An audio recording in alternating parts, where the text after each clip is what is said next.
Alright, so in the previous game, Argyle spoke with the Court of London, mostly through proxies to get to Ambrose, arranged for the release of Cecilia, exchanging his life debt from Katya to the prince.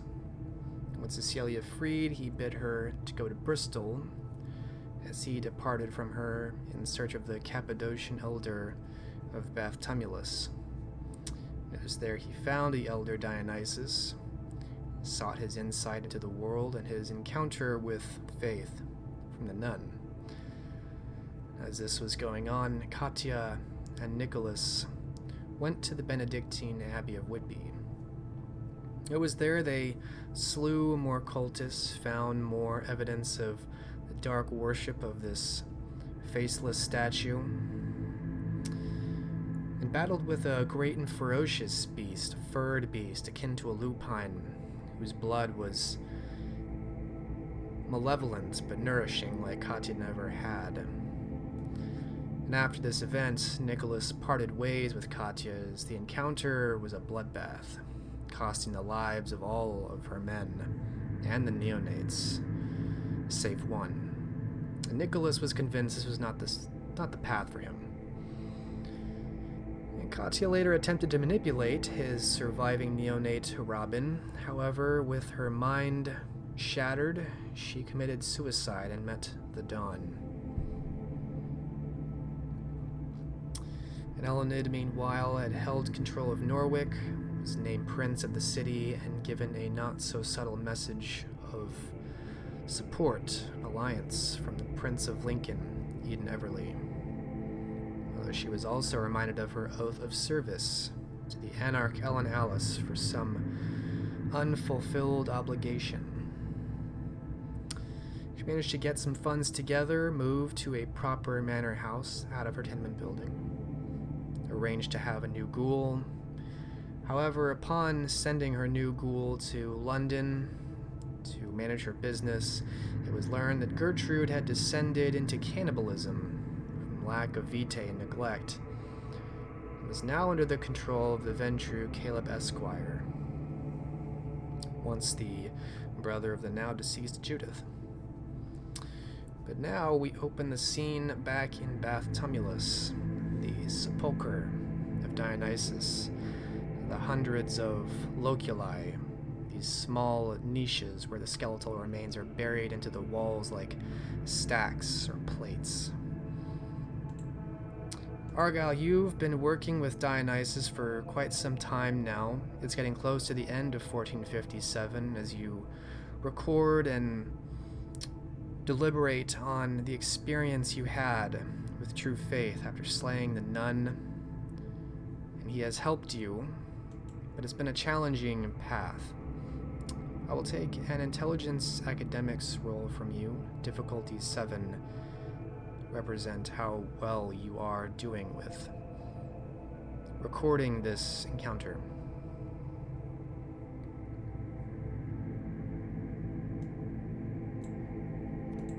He'd be putting some effort into this. You said intelligence academics? Yes, difficulty 7. So I'm gonna go ahead and spend a willpower.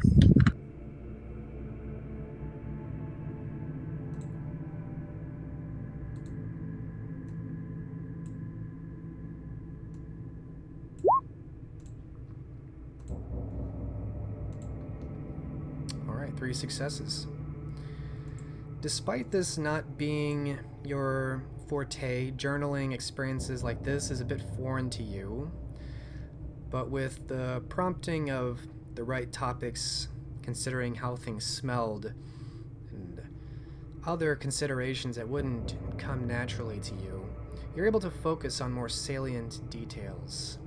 You put down into words the trauma from that event, and you realize quickly it was a trauma. The way your beast tore at you, shrieked from the inside. Dionysus helps you enter a meditative trance, and during this flashback, or during this recording, you have a flashback. You experience this again, as though playing it out in real time. You can hear the voice of your own beast. It's something you've never actually heard. You can feel it move for you, as the sound of your beast is deafened, is drowned out as the light comes down and a million voices thunder through your skull, emanating from the sky and the light. You did not remember hearing any voices, not before now. But now that you hear it, now that you experience it in this flashback, it's jarring to you. Make a self-control roll, difficulty 6.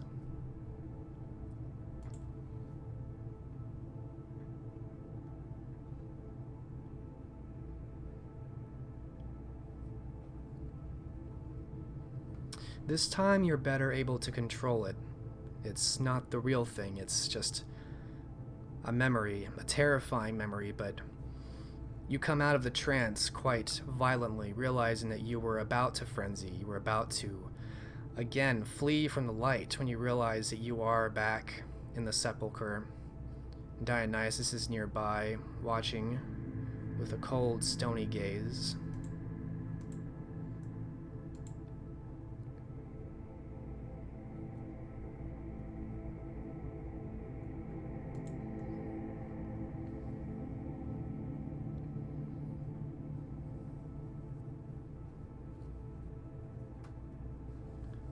I have consulted upon my research and that which you have provided me.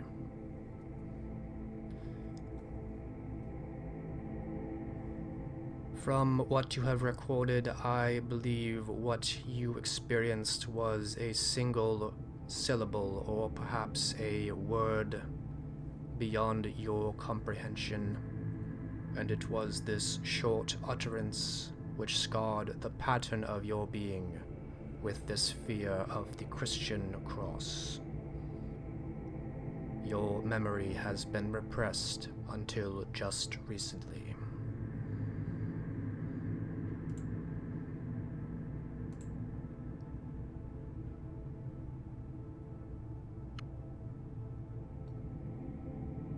Alright. I'll bite. So what I do with it?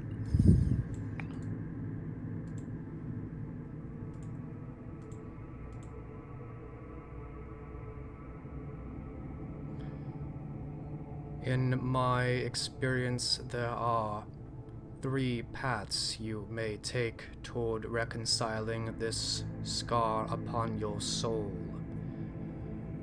You may attempt to heal it, you may attempt to bury it, or you may attempt to confront it. Each path has its varying challenges, risks, and chance of success.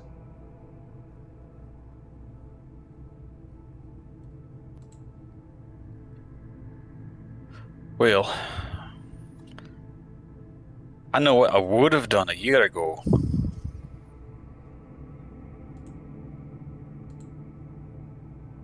What path would you choose?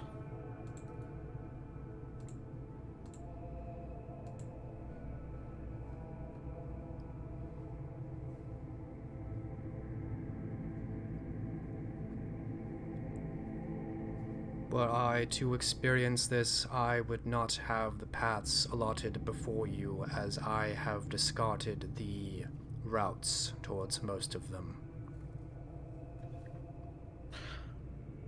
Fair enough. Say I chose to hail it. Doesn't make sense to let a wound fester. Ignoring a thing doesn't fix it. It doesn't seem like the kind of thing a man confronts so much as he accepts, learns to deal with it, understands the reason for a thing, maybe tries to forgive himself for it. To heal a wound such as this, you must become at peace entirely. You must embrace your humanity and fulfill it to its pinnacle. When you have reached this apex, your soul will have been washed and cleansed. The scar will remain. It may continue to impact you for eternity. However, it may no longer have the potency to rouse your beast.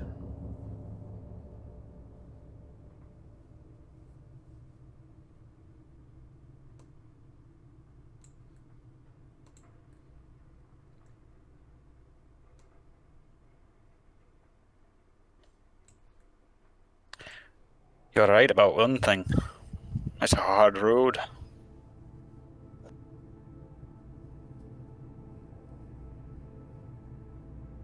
It is but one option arrayed in front of you.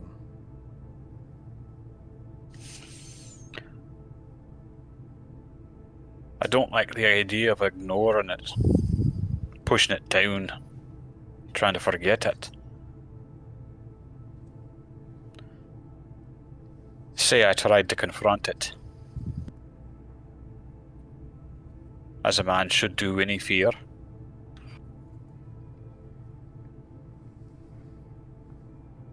At that moment, when you were faced with the sound of the voice of the one above, you failed to maintain complete control over your beast, and in this fear your wound was etched.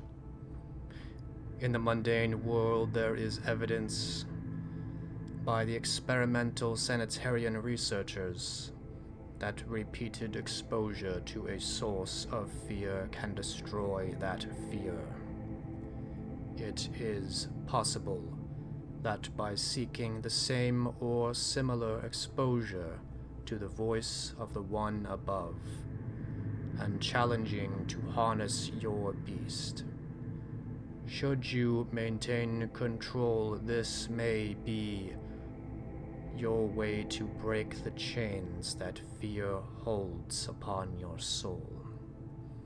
But if unsuccessful, I expect the experience may drive you to inconsolable madness if you survive at all.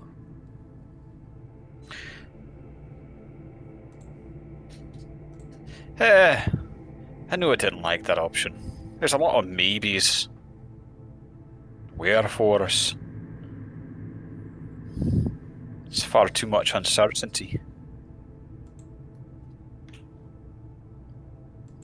It is the most academic and experimental of routes.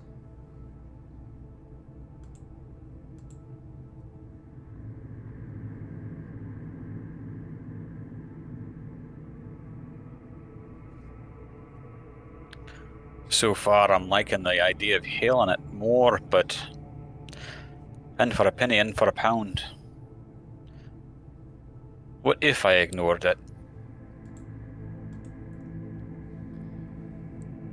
Instead of ascending to the peak of humanity, you would descend into its darkest depths, and therein find a new surface to emerge from at its bottom.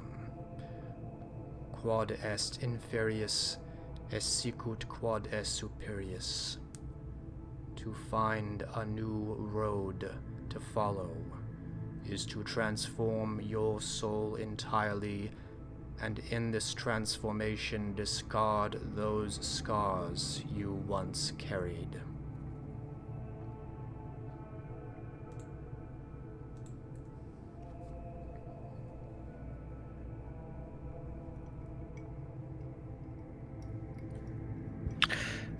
Yep.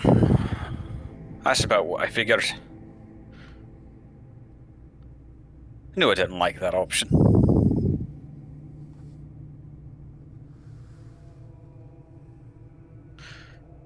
I've never been much for running away from a thing. Hailing it is then.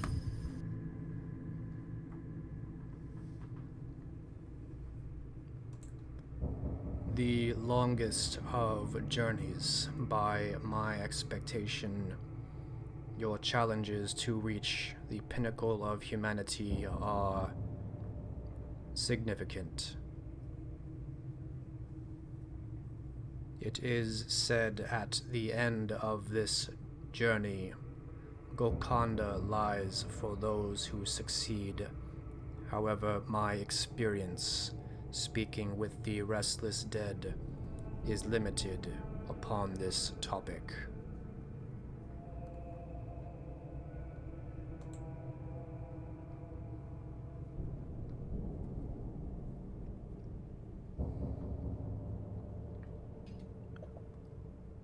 That's the third time you've used that word.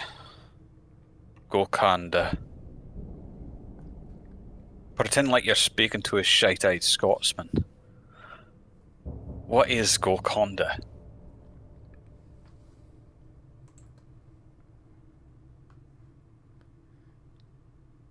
Golconda is a state of existence theorized for our kind, an ascension. Some would claim it is the cure to our state, the return to mortal existence. Others claim it is salvation for the soul, which has been damned upon our embrace.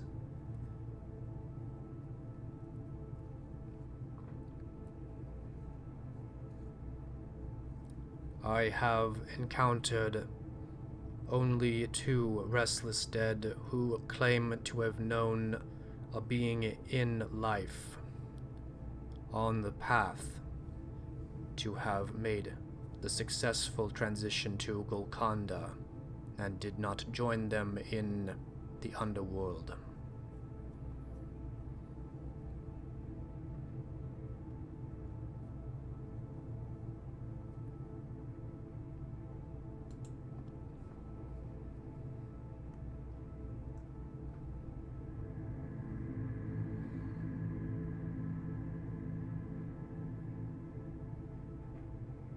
You said embrace my humanity. Not even sure what that means.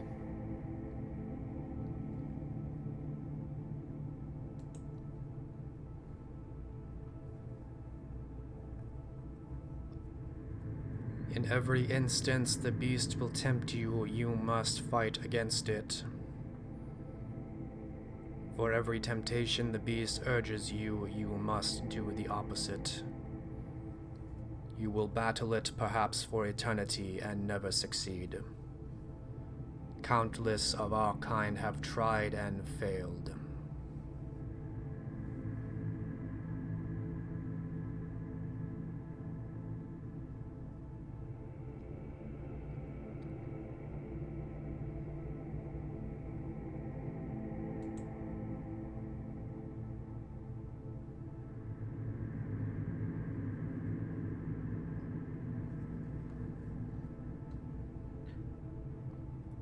Well then.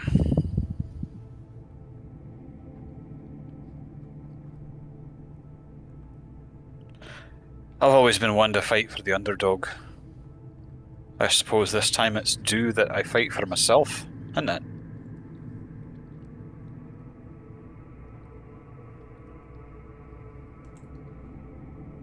As a man of violence, I expect your challenges will be severe, as you will often have the means to end a conflict.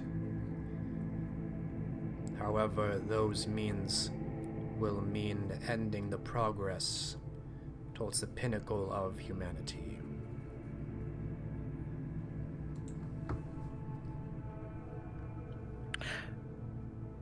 Aye, Christ did say turn the other cheek. But then he also overturned the money changer's tables in his father's temple.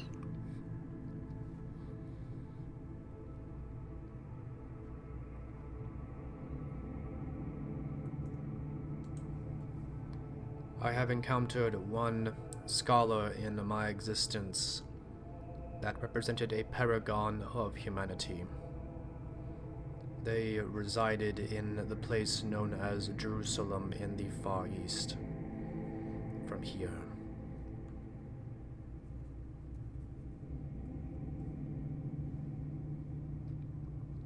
I personally have never experienced great success with humanity and discarded it centuries ago.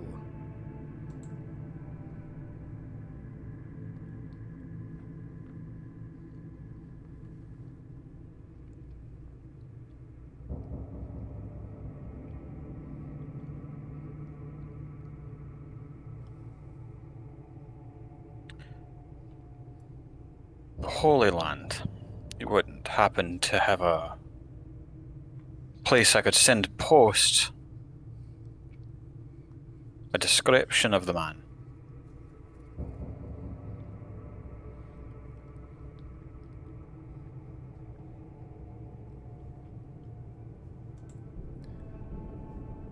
It has been some time since I contacted this Canite.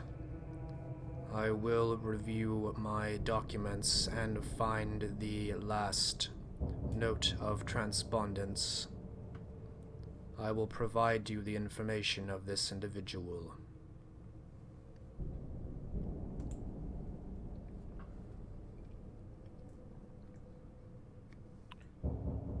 Much obliged. While you're doing that, I expect it's time I pack my things. There's a young lady in Bristol,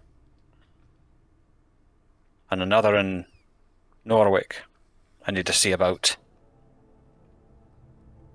If I'm going to be gone from these lands, they ought to at least know where I'm off to.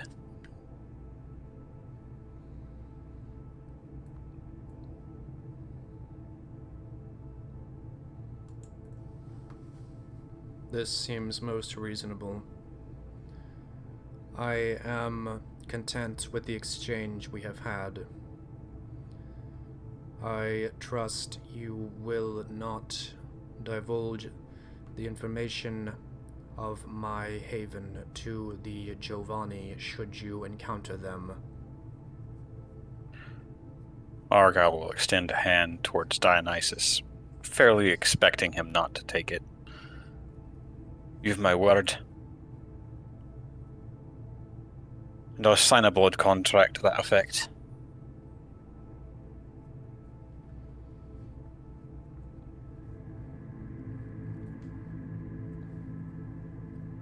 I will accept your word. I bid you fortune on your journey to the apex.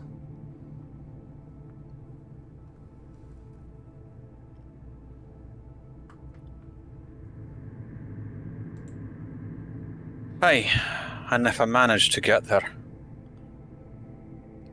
I'll come look you up after. Indeed. Maybe you send a ferro tip. Maybe you send a ferro tip to keep tabs on me.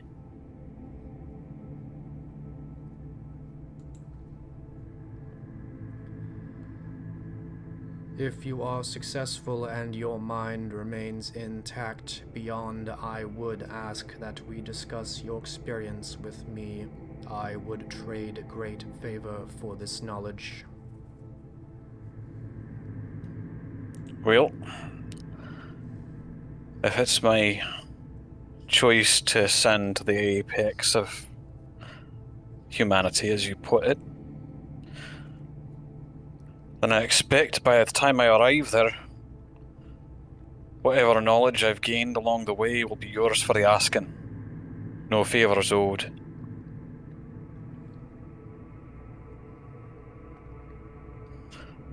Except that you share it freely with any who ask.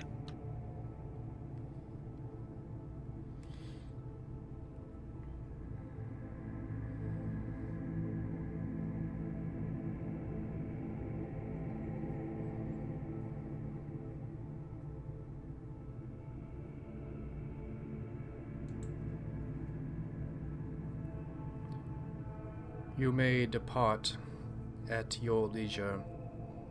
When I have recovered the documents of this paragon, I will contact you. You need not worry of where you are at that time.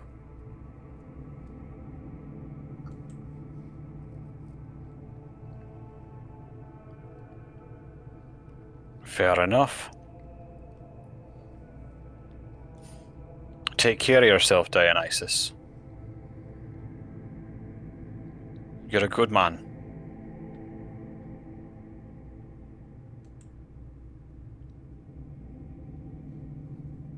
Without any acknowledgement or words at all, he turns away from you coldly and goes back to whatever tome he was looking at as he kind of idly walks off in some direction towards the darkness. He will gather up whatever meager belongings he brought with him and call Arthur to him and find his way out. And make his way to Bristol first. All right. To Bristol you go. You make your way out. Arthur, of course, following along, eating rats wherever he can find them, and out here in the fields, he's able to find little things like that. And you go off towards Bristol.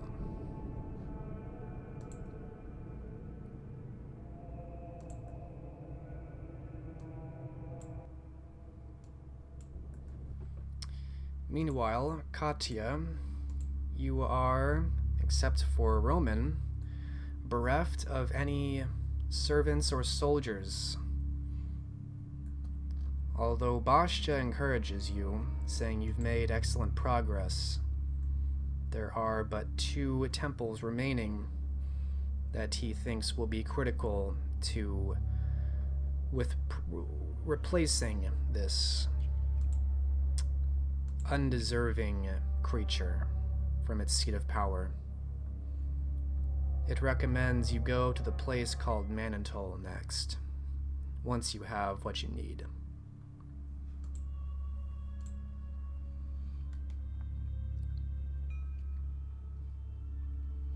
Indeed, she makes the trip with Roman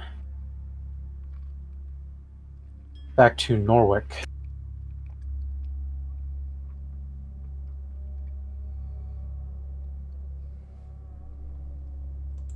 Back to Norwich? Yeah.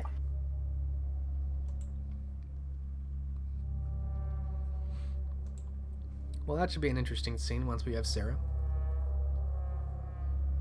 That was what was happening last session. But since Sarah isn't here, I don't know. What are your plans overall, putting aside your meeting with Elenid and presentation and whatever else she pulls from you? Well, she's hoping that there are more adventurous neonates out here that could be more accomplished after surviving the Warrens. She would look to recruit more of those, and since there was just a war, there's hopefully plenty of vagabonds around. You would have Roman round them up and get another sizable force that way. Yes, you note 2 things. The first is you are correct in the wake of the battle for Norwich, or rather, in the wake of this war, there are vagabonds, but more than that, you note there are quite a few drifters coming in, apparently from London. Many of the stories the same, being put out of work, starvation and disease taking over the city. Many of them have fled looking for new opportunities, and some of them have reached Norwich. And a good number of them are mercenaries. So you will be able to recruit from them. As for neonates, yes, there are a number of neonates seasoned from surviving the Warrens and their many traps. And fortunately for you, you will learn in the city of Norwich that Elenid has imposed a kind of circulating or cycling pattern of emigration and immigration right now because of food scarcity and blood scarcity. Neonates are being forced to leave temporarily for about a year as coteries. And so by the time you arrive, it's about time for one of these first bands of neonates to leave, forced out of the city to make room for the slowly recovering population. So there is one group that's already going to be leaving the city.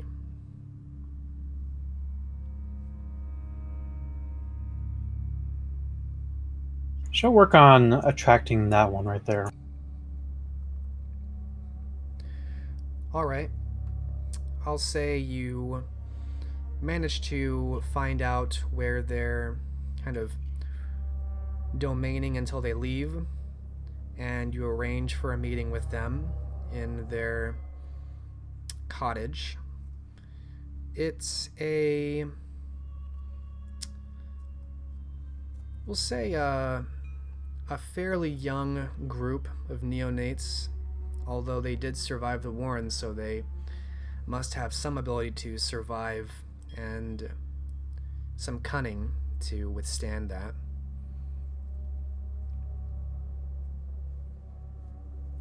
They're not exactly trained fighters, but clearly they have some aptitude for keeping themselves alive. One could only hope.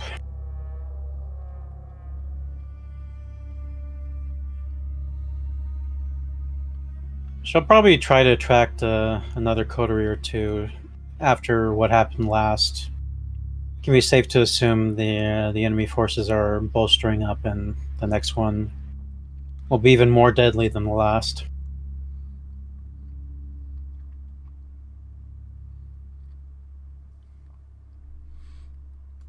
How do you want to entice these neonates to join you?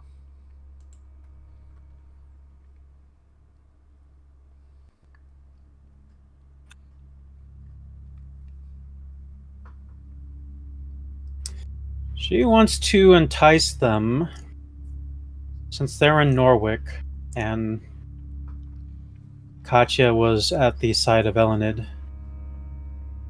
Her domain right is probably still well, and she could probably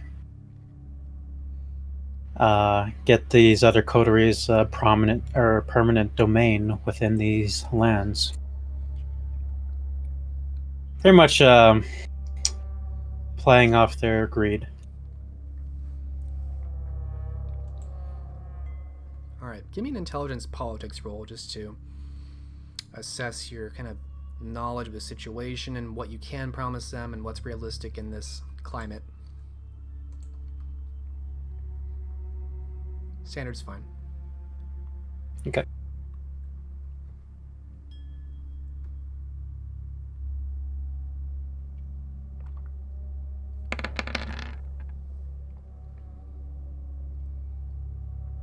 You roll a lot of ones, no successes.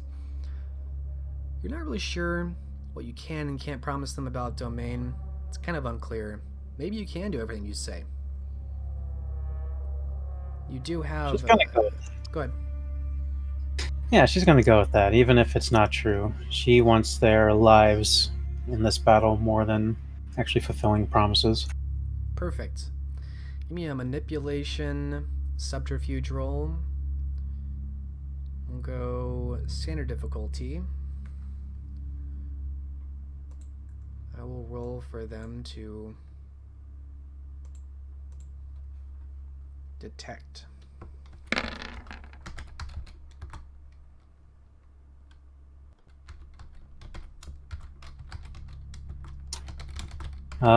Impeccable lies.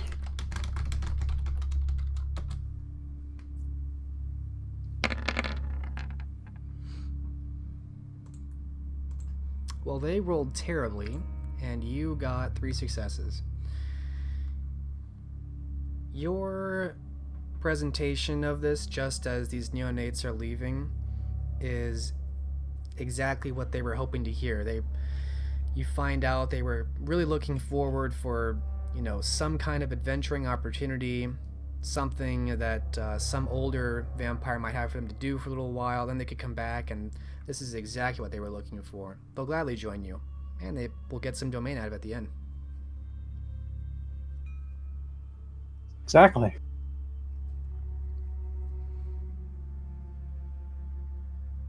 And yeah, given how poorly they rolled and how you got at least 3 successes there, I'll say that you get 2 bands of neonates off that roll.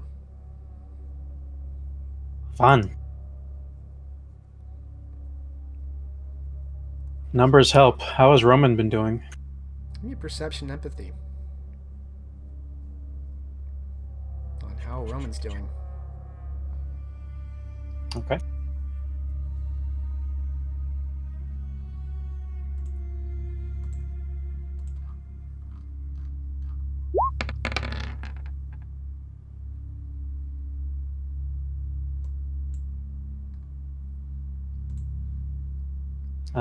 Emotions.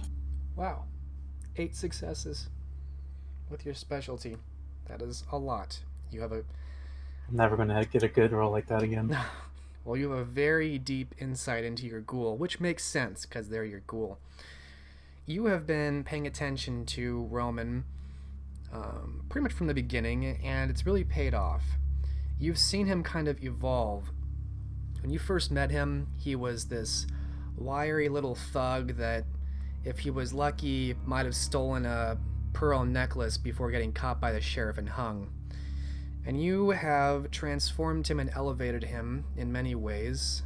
His experience in battle and surviving horrible nightmares has given him a lot of grit.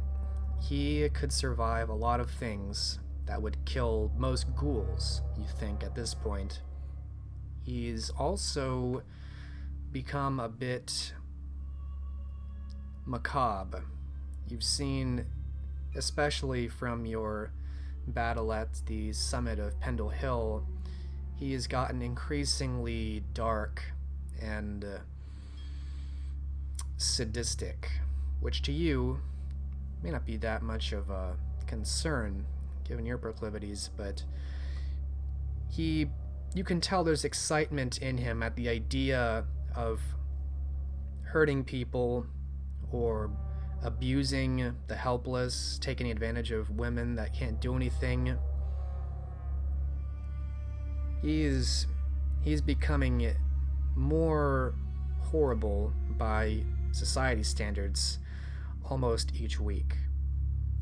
His skin is a pallor of paleness that rivals your own, and even his facial features are frightening children.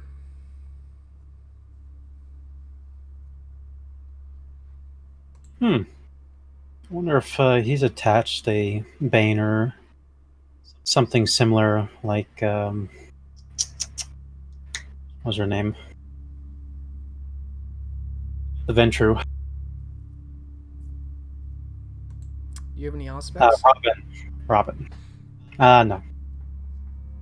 Yeah, hard to say without any special ability. You can tell that from a mile away, anybody could tell there's something off about this guy. You see parents usher their children away when he starts to approach and such.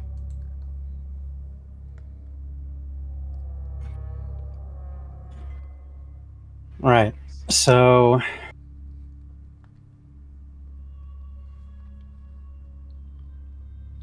concern now only for keeping the cover. It doesn't do good if her ghoul is a monster and it is well known. But this is something that'll have to be dealt with later. How has Roman done rounding up soldiers, mercenaries, and the like? Let's see.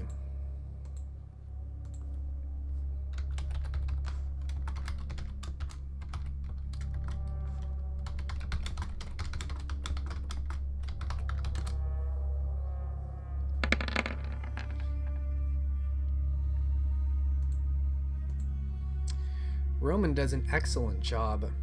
You suspect he utilizes this natural, eerie presence and fear in his countenance as a kind of leverage towards mercenaries that can tell the grit behind his eyes when they see someone experienced and someone who can pay well, that they might have to work for it, but they know an experienced commander when they see one, and he definitely gives off that vibe. So I would say you have probably a couple dozen professional mercenaries, trained soldiers, after a brief stay in Bristol, maybe a couple weeks.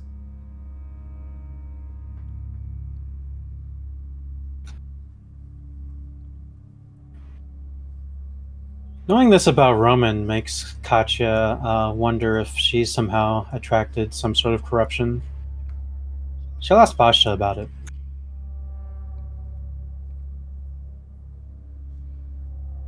What do you ask Bashta? If he has been protecting her from any outside manipulation, as the others, such as Roman and Robin, have experienced.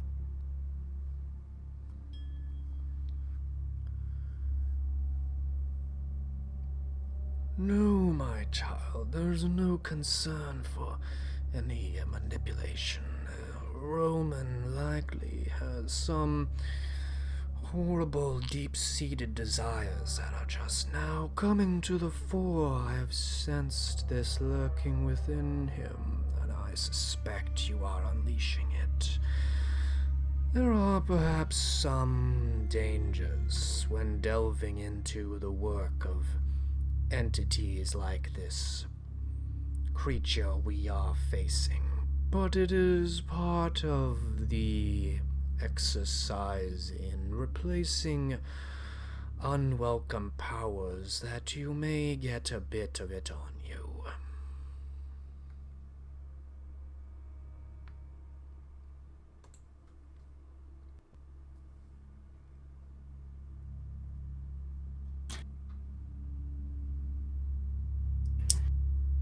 Asha says it's no concern. But could these build up and become something of a concern?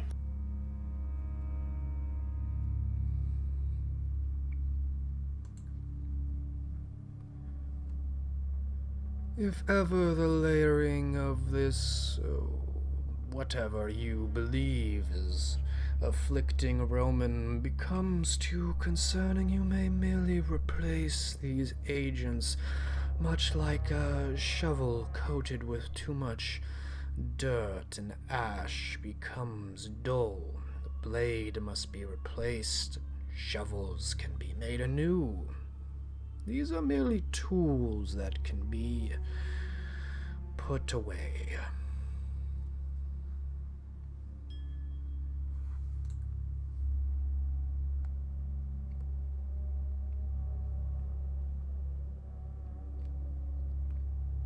But of course, she just wants to know for her own sake. She doesn't want to get dirtied.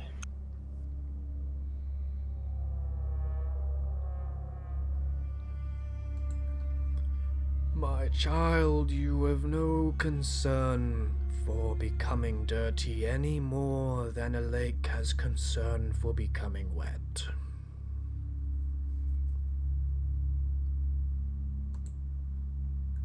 Well, that's reassuring.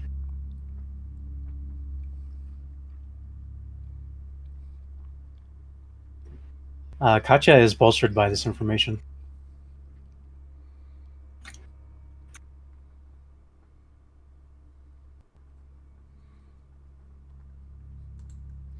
All right. You now have a couple bands of neonates and a good couple dozen professionally trained soldiers. Roman, who is itching to kill, rape, or do a combination of things to whoever you point him at.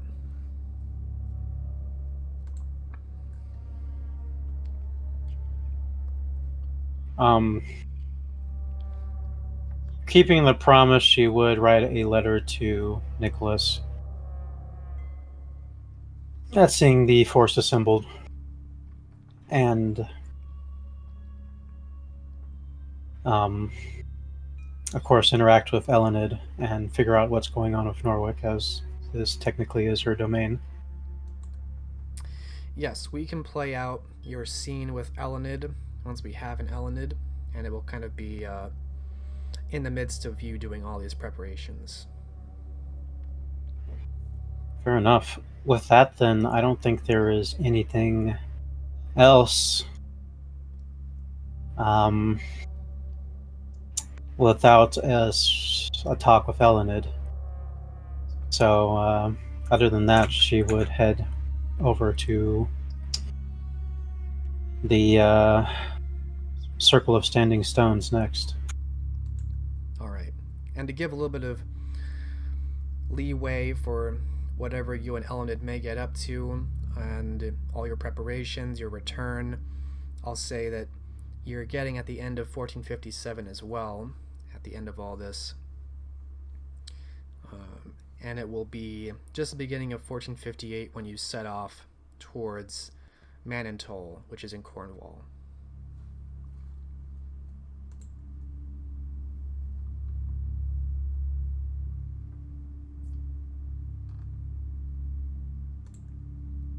All right.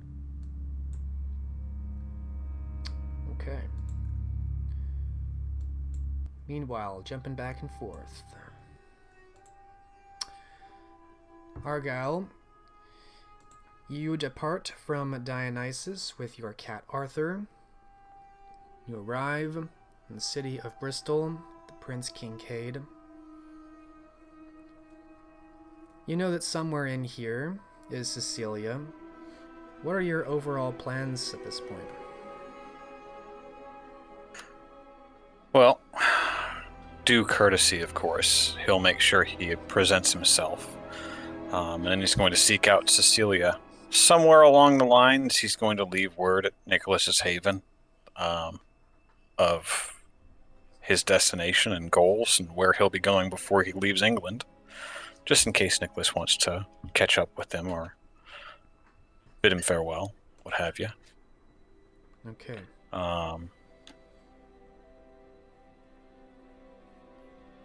So check in with Nicholas, let him know what's going on. Well, he'll leave a note. Okay. He's not expecting Nicholas to be home. Okay. You'll meet with the prince, and that will go fine. He does inquire after Elenid and asks you to remind him the name of your other companion, the strange woman who refused to meet him.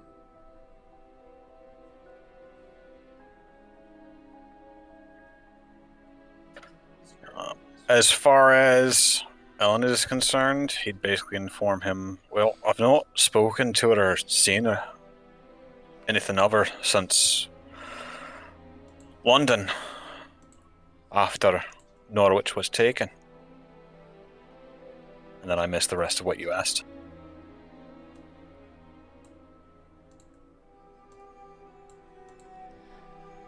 There was a young woman you claimed with your party would not come and present herself to me. Remind me the name of this young woman. She called herself Katya.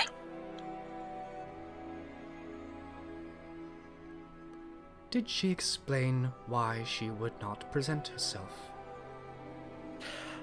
No, but she seemed jumpy about it. Unnecessarily, in my experience. Have you noticed anything else strange about this individual? Well, we're K-Knights. You're gonna need to narrow that down a bit. Within the purview of our particular eccentricities, did anything stand out about this Katya?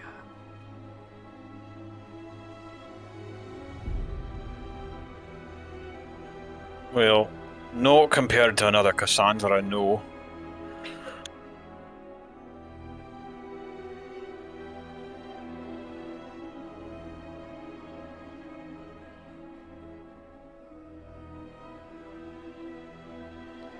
He seems to stare uncomfortably at you for a few moments, his eyes narrowing.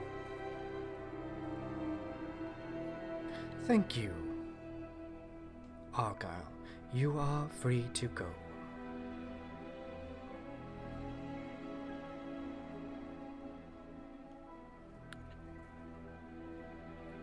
Actually.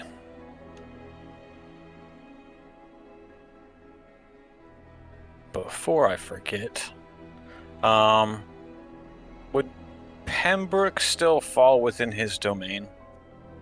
Pembroke Castle in Wales?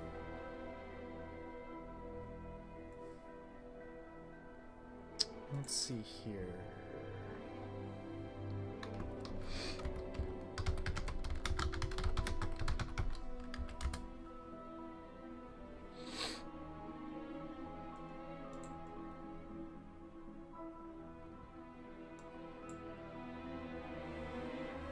It's way the far west tip of Wales.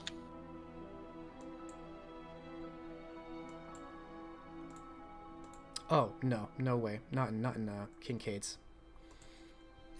Okay. Then he won't say anything else about that then.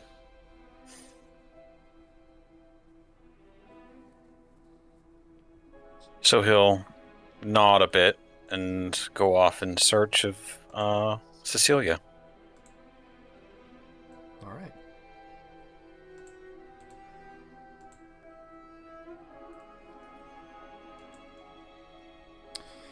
You're strolling down the quite populous and industrious streets of Bristol, carriages passing you by here and there, people in relatively good spirits in spite of the ongoing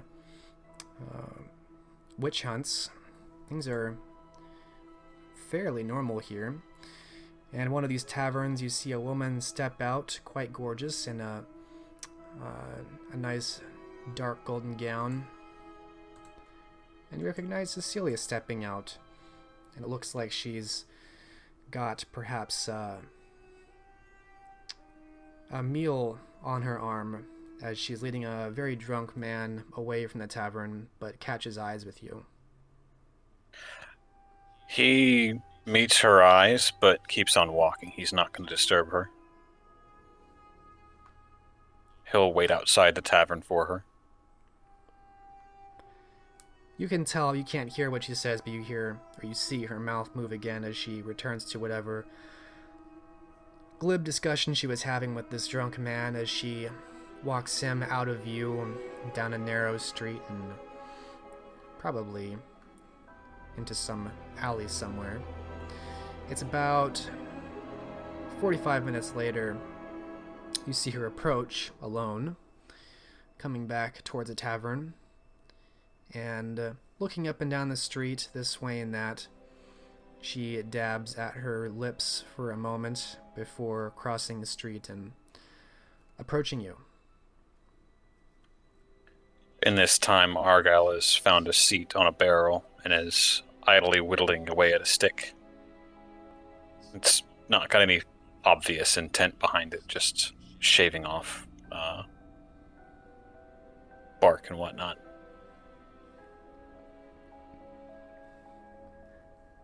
Argyle, I suspected I would hear from you. I did not know when. I imagine you're here to claim your debt. Quite the opposite, actually.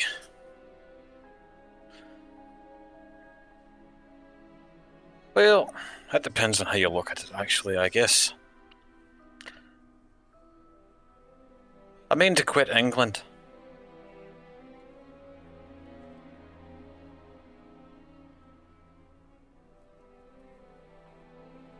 All of it?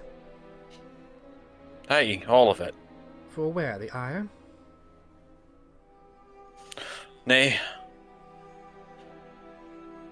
I've never seen the Holy Land. The Holy Land? The Levant? Aye. Jerusalem. There's a man there I mean to talk to. Why on earth is that so important? It's terribly far.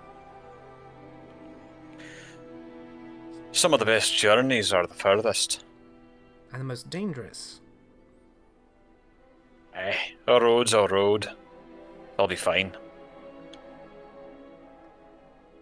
Well, perhaps for you, most of us are avoiding even the north of England. Dangerous for us to be too far from cities. Yeah. Depends on who you're traveling with. Someone who knows how to make their way can get along quite fine. Oh, and do you know all the ways between here and the Levant? No, but a road's a road, and east is east. Huh. You're quite confident. I wish I had that. That's kind of part of the reason I come to find you.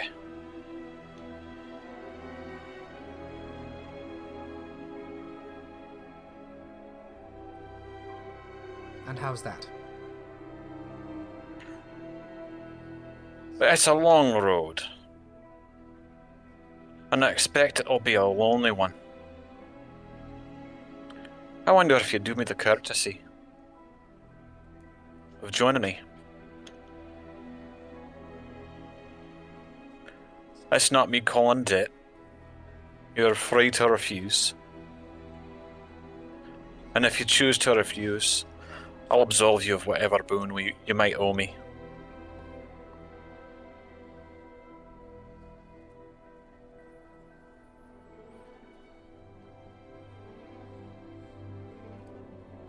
She looks a bit incredulous at you. Her eyes widen a bit, clearly in thought. The fact of the matter is, England's no place for a Key Knight right now. It's got some healing to do. And the fewer of us that's here, the faster that'll happen. And maybe you'll find something along the way that's better, and that's fine. I'll thank you for your company to that point, and we'll part ways as friends.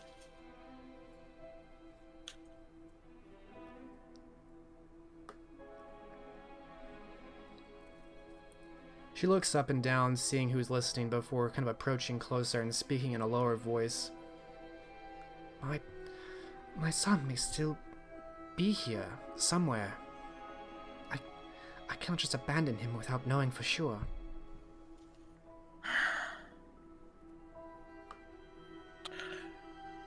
As I told you, I'm sure he's alive, and I'm sure you'll find him to be alive, and proof of it as soon as someone wants something from you. That's part of the reason I come to find you. You don't need that weight over your head. It'll be hard enough, as it is, to let him go. But seeing him face to face, or having his continued life, probably as a servant to someone, presented before you, might drive you to the sun. You don't deserve that. Make a charisma empathy roll, difficulty 6.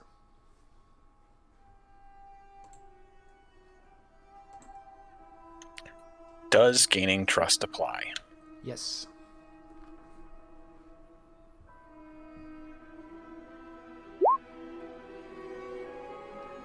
Wow. Sadly, no 10s. Well, 5 successes is still a smashing success. She looks at you hard for a long time. You're right. You're right, this is not the place for me. It hasn't been in a long time, and I've not... You can tell her lip is starting to tremble, and just the shimmer of red is beginning to show in her eyes as tears are forming. He'll reach out a hand and kind of squeeze her shoulder a bit, or elbow, whatever's handy. It's all right.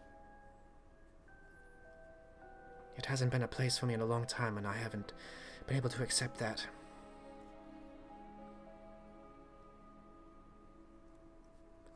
I will come with you.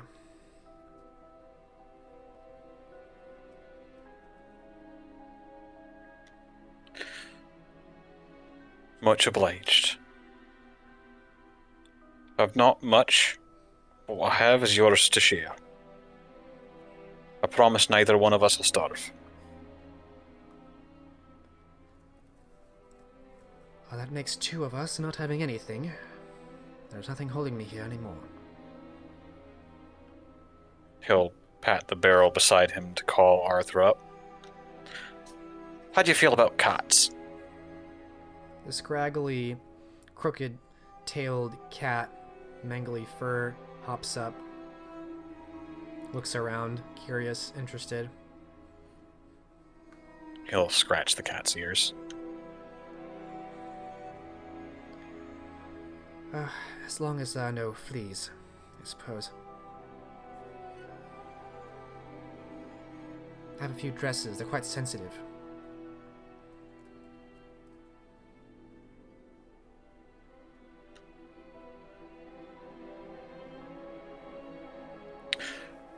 You know, if I had coin to spend, I'd spend it to see you in a tartan. A what? He'll tug at the tartan he's wearing, the kilt. I should think not. Never say never, it's a long road to Jerusalem. And he'll grin. She smiles faintly. Unless we are attacked by tartans, I do not see that happening, but as you say. When are we to leave? Well, I mean to make for Pembroke in Wales. There's a man I need to see there. And I mean to see Elined and Norwick before I depart. The man in Pembroke will hopefully provide her with some much needed resources. But that's for him to decide.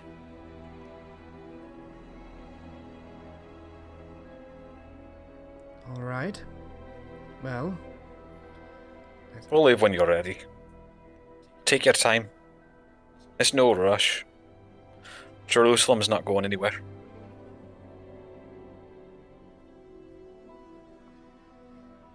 I have a few debts to settle, and then I will be ready to leave.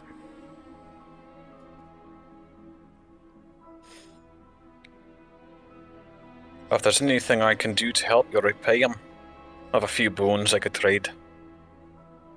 Most in London, but, you know.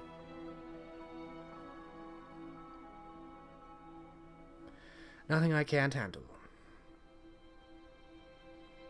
I shall find you again. Fair enough. He might see about hunting himself.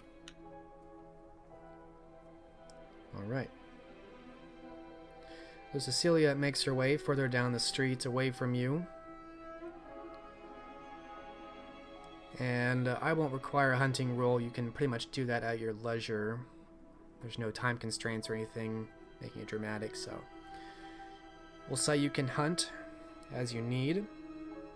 You'll be leaving Bristol with Cecilia and a small carriage of dresses and accoutrements.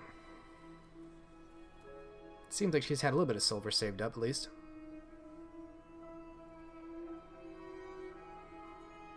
Not bad for a neonate. And you said you are heading towards Wales first. Yep. Argyle has a contact in Pembroke Castle. A 40-something-year-old guard named Daffyd.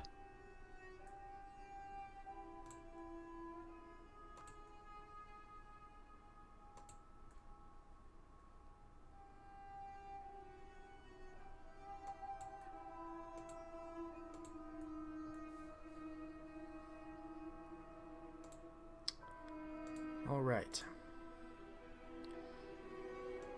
So you make your way out of Bristol, back on the road.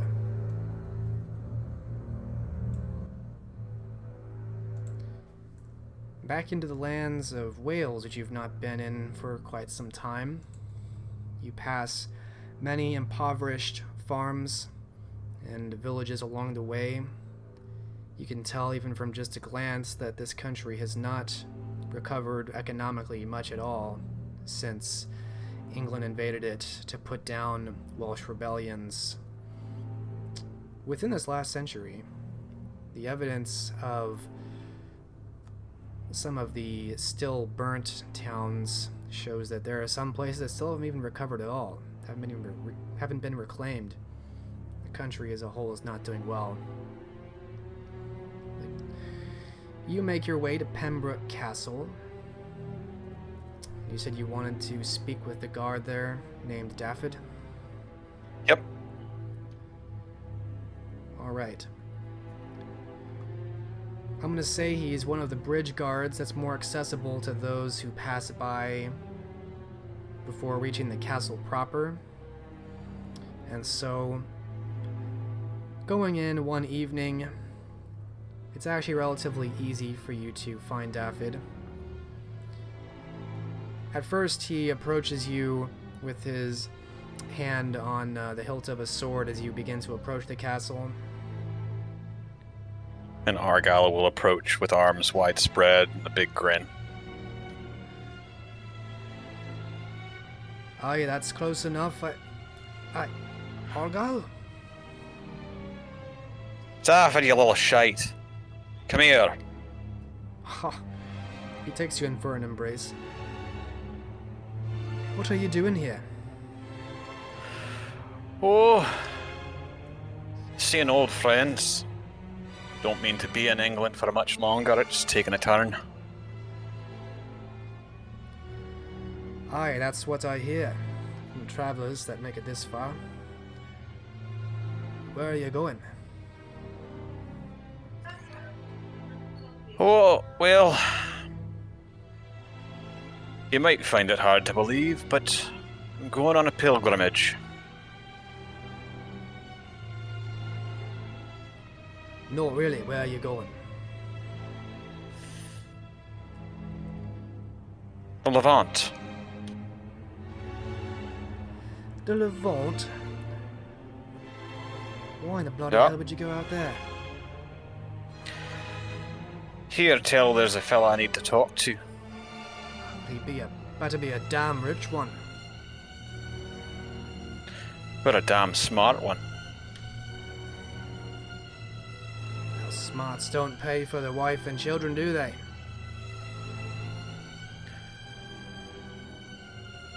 Never did take a wife. Be a shite father. Well, that makes you and every other shite father out there, which as far as I'm concerned is most of them.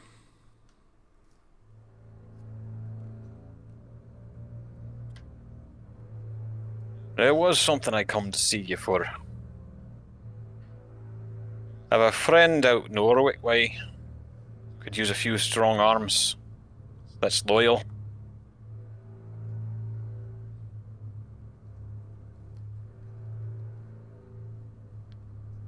Out in Norwich, you say? Aye. She's found herself a bit of an estate. Could use a few good guards. Men that know their way around a sword. And would be afraid to put down an uprising if it came to it. Perhaps you're forgetting where you're standing and not many English women who are gonna want any Welsh men around them. Oh, funny you mention. She's a Welshman.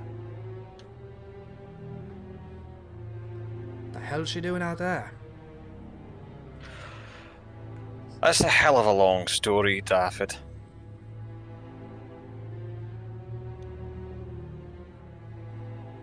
You meet some interesting people out there. Smart, rich bastards in the Levant and Welsh girls and higher guards out in Norwich. Hey, it gets funnier than that. She was a housemaid. I know you're just making shit up. No, God's my witness. I swear it. It's a long way from Wales to Norwich in any case. Gotta make that trip with my Aye. children and my wife. Hey, it doesn't have to be you if you don't want. Besides, I'll travel with them. Keep them safe.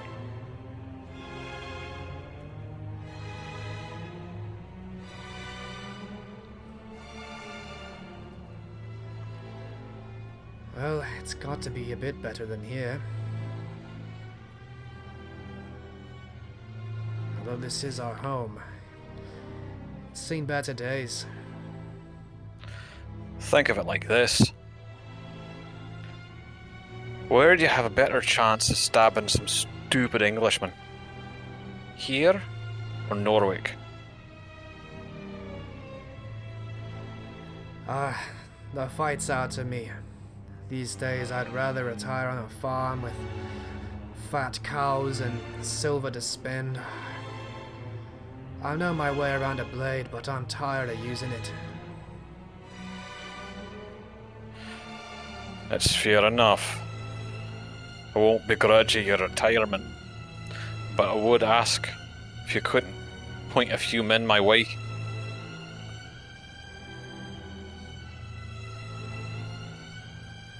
I know some younger lads that would take the opportunity. You expect much violence for this Welsh maid to be expecting? It's hard to say. There's a better than average chance, though. He kind of rubbed at the side of his stubble. How well does she pay? Best pay in Norwich. Best pay in Norwich. How's that compared to Wales and Pembroke? Well, considering all the English have done to Wales, I'd expect it's a damn sight better. Aye, you're not wrong. Alright, Argyle. I'll round up the boys. See what we can do about getting out of here. All and willing. No threats. Just men that's willing to leave. For promise of something better.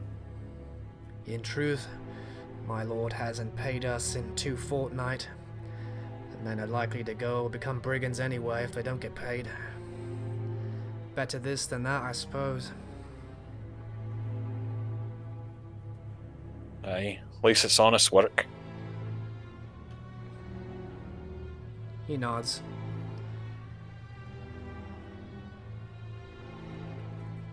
There's a shift change soon. I'll let him know. How long will you be staying around here? Oh, call it a week. More than enough time. We'll be ready by the end of that, I reckon.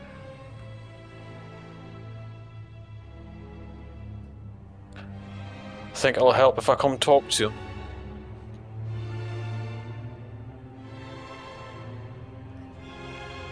Nay, if they see some Scotsman, they'll think something's even stranger about the story.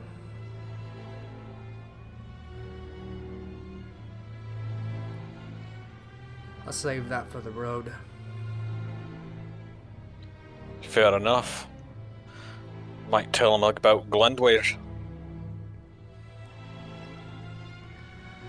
wouldn't, unless you want to get punched in the face. They're welcome to try. They're young and full of fire. They'll try. I'll laugh while they Good. fail, but they'll try. That's exactly the kind of men I'm looking for.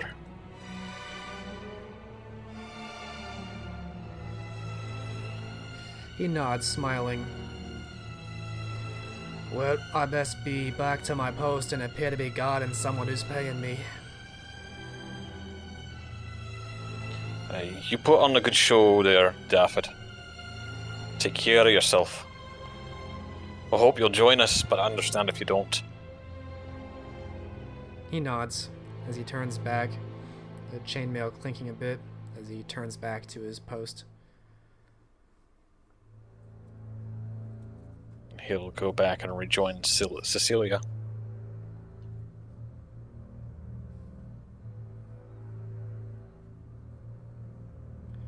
Are we building a band of travelers and Welshmen now? No. Eleanid's in the position she is because of me. Least I can do is make sure she can keep it. What, she's Prince because of you? That's a long story. A tall story, I imagine. I'm a lot of things, Cecilia, but I'm not a liar. He pauses. Anymore.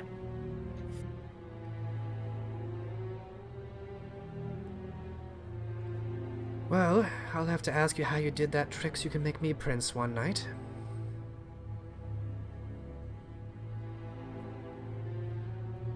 Best not ask until we're at least in France.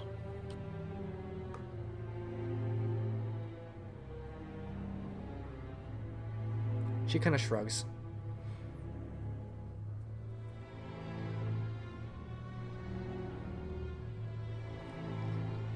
Alright, you mean to stay there about a week?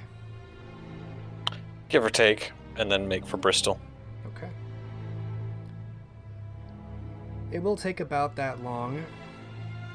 By the time the week is up, Daffod and 20 other young men, some of them have horses, some of them don't, they've brought all their belongings together, and they look ready to move.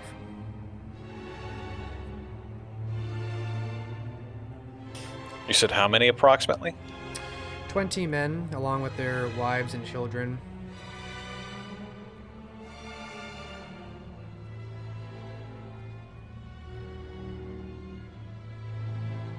That'll do.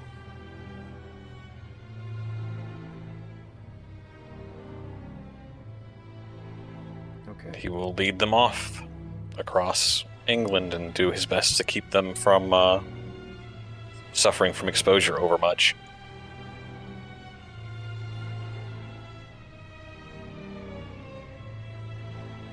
Yeah, I'll say with your merit of finding the right passages and in general your skill with surviving the wilderness, you improve their chances of making the journey successful markedly. There are a few roads that, them being natives to Wales, they wouldn't know are classic traps for brigands and other such ne'er-do-wells to hold them up and take their belongings, that you guide them around, and so they manage to avoid being robbed or killed or starving. And you are heading to Norwich, correct? Yep. Okay.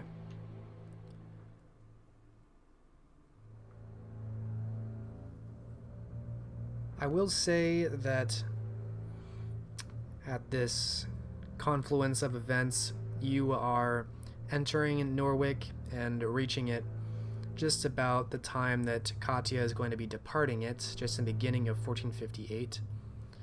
And before Katya leaves, The two of you will see each other and cross paths briefly, in the chance that you do want to say anything to each other, happening to be in the same place at the same time.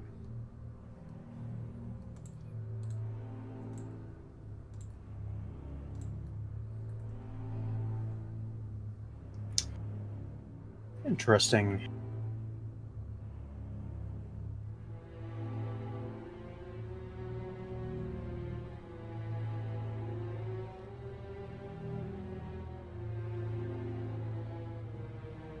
Well, Katya is a little focused now, but if she sees Argyle, she'll talk to him.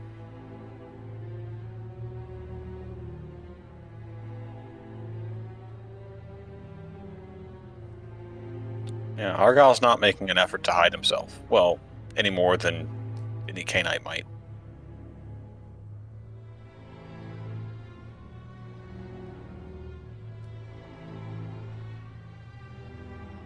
Nah, Argyle.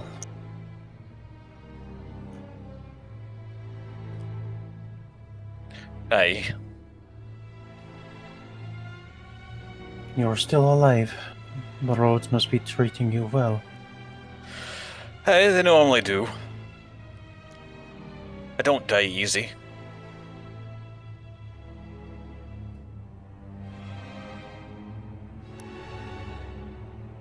How have you been these nights?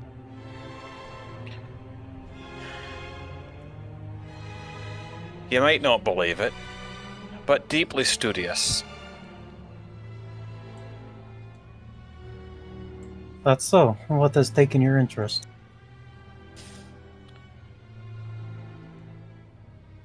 The nature of faith, what it means to be human.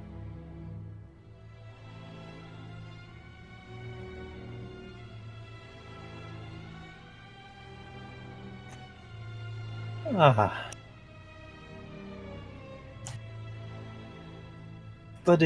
Studying humanity, huh?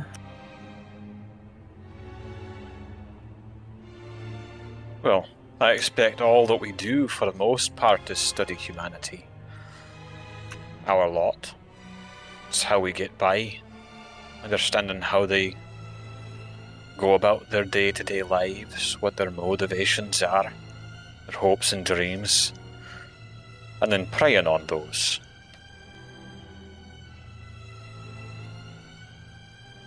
The praying is very accurate.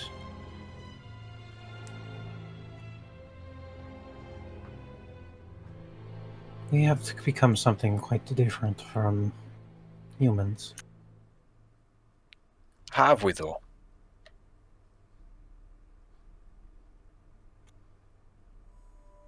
I would say yes. The beast is enough testament to this. Hey, but that's a choice, isn't it?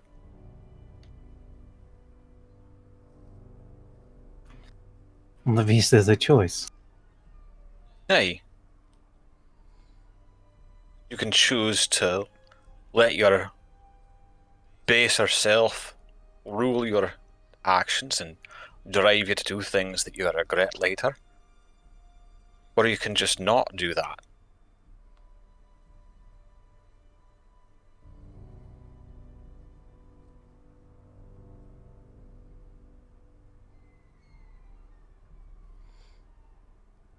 The beast is aroused whenever you are in danger or something that threatens you. Katya, you remember, of course, that I'm a Scot and a warrior.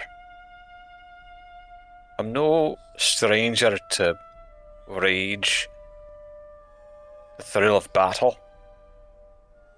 the fear of death. I've been there before I was this. You can choose whether or not to be a nobler version of yourself in those moments. Most of us just don't. What is nobility when you are cutting down an enemy? It's the choice to spare a beaten foe versus cutting through his throat.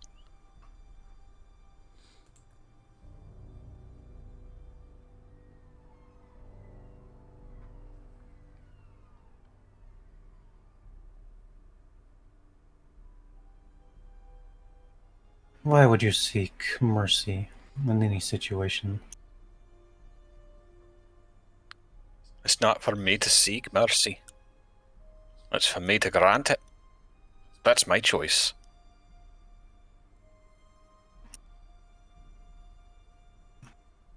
In the hopes that your mercy will be reciprocated. No.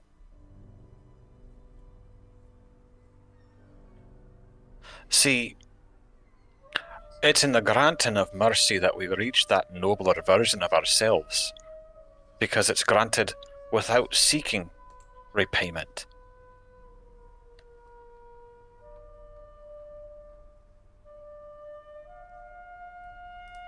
This give and take, debts and payment, that's the trap. It's a nice trap. It's a shiny trap. It's very effective. It's a trap laid by the beast. The Did you bait come on it this uses. revelation recently? Aye. You might recall the moment.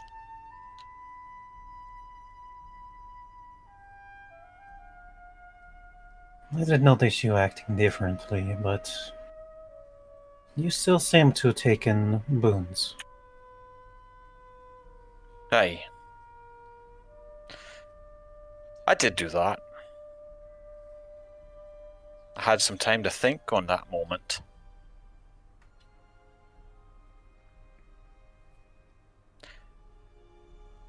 But it's a pity you weren't there with me at that moment. You might have taken a bit away from it yourself.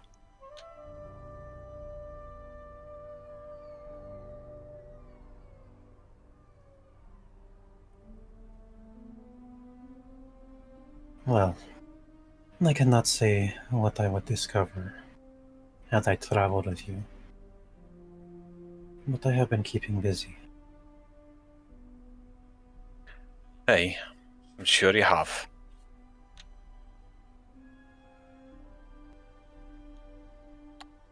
It might come as a bit of a shock that there is no judgment in his tone.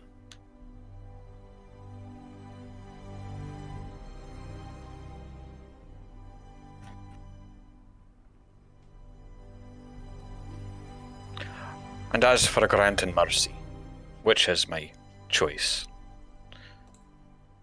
I do you this. Kincaid of Bristol still asking after you. I'm not sure whether it's because he felt snubbed because you didn't come to present yourself, or because he's got more nefarious questions in mind. But you might do well to give him a wide berth.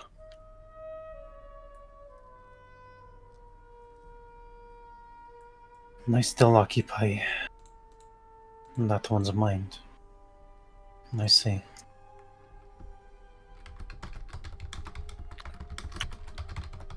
And you might not tarry long in London.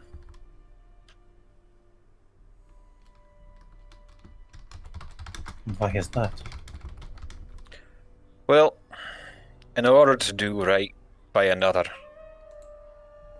I traded over the life boon you owe me to Ambrose. To Ambrose. Aye. Life boon to a prince. Huh. Okay. There's worse things to owe. This is Maybe. true. Maybe you take it as an opportunity to do penance.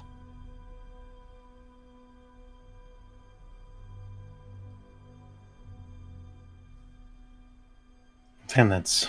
For what? I am in tune with my nature. You tell me.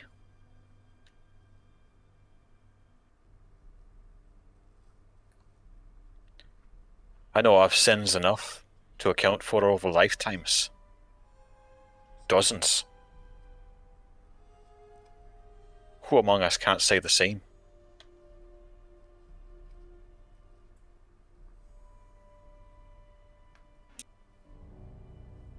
Nah. Penance for sins.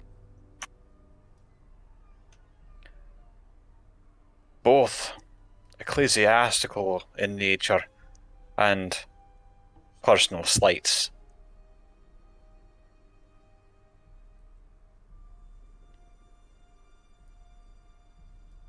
Like I said, who among us can claim we're innocent of wronging another?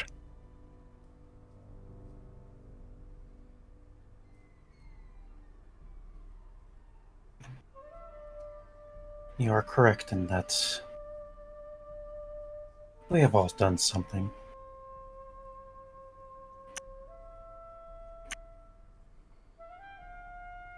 What I do is necessary, and I see no reason to repent of it. Isn't it interesting? Anytime we're doing something we know is going to hurt someone else, we say it's necessary.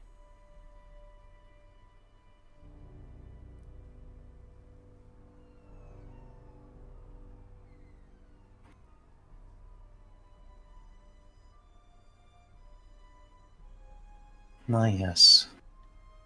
You speak of the little guidance that sparks empathy. No, just an observation.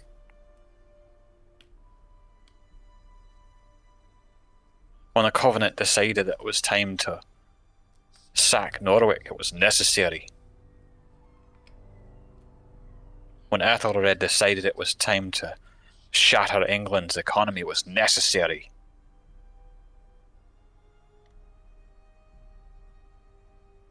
But was it?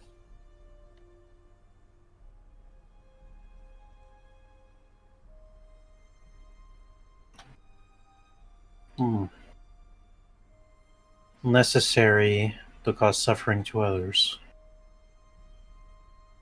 to further one's own goal.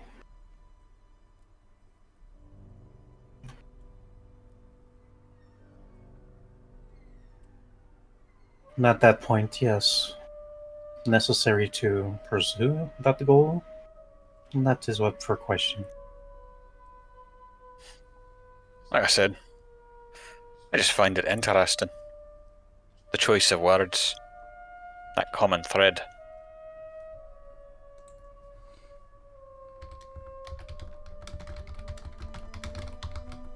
It's curious how we justify these things to ourselves, despite knowing better.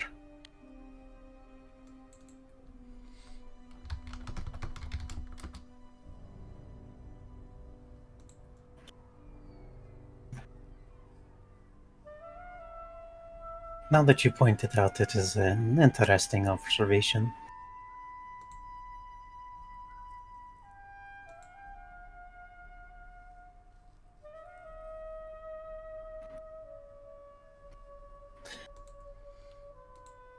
But I do wish you well on this new journey you're undertaking.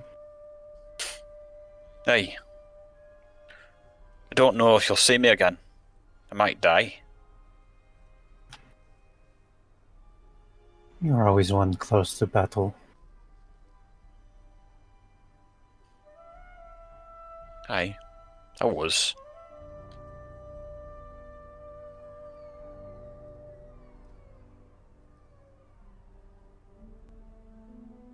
Where does this path take you? Jerusalem.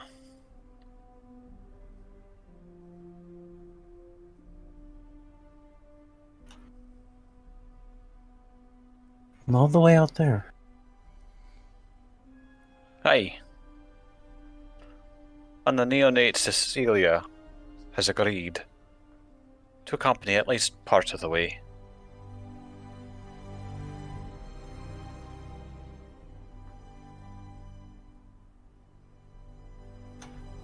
I am certain you will have a safe journey. Just be careful of the Canaanites that work out there.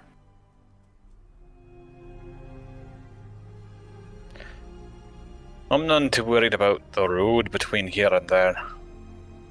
It's the cities that are going to be the trouble. Which is part of the reason I'm rather thankful she's agreed to come along.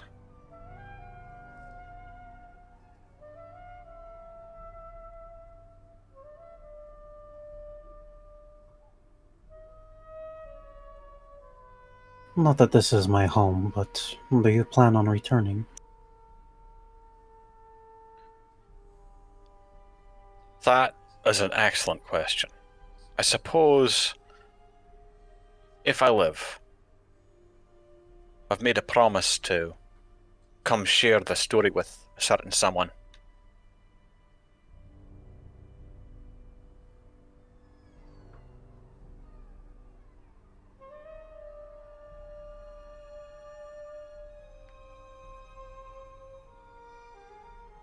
Well, your warnings were appreciated.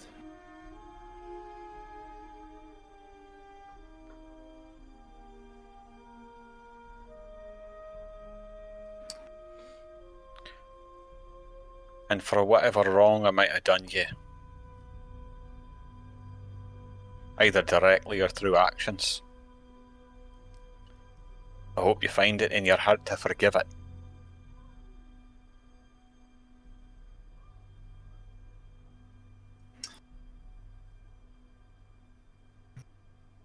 I mean, that might cause Katya's face to twitch a bit.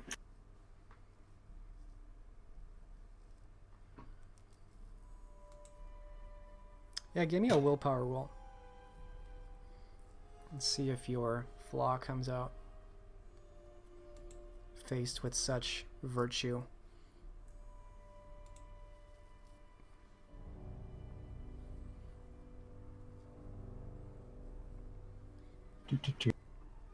Difficulty 6.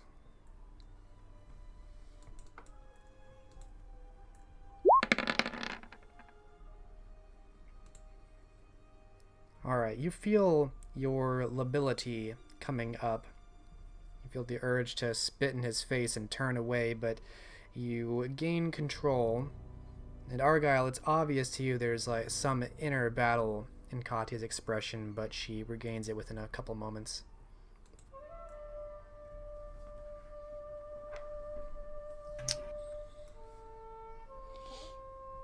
Katya returns to a neutral expression.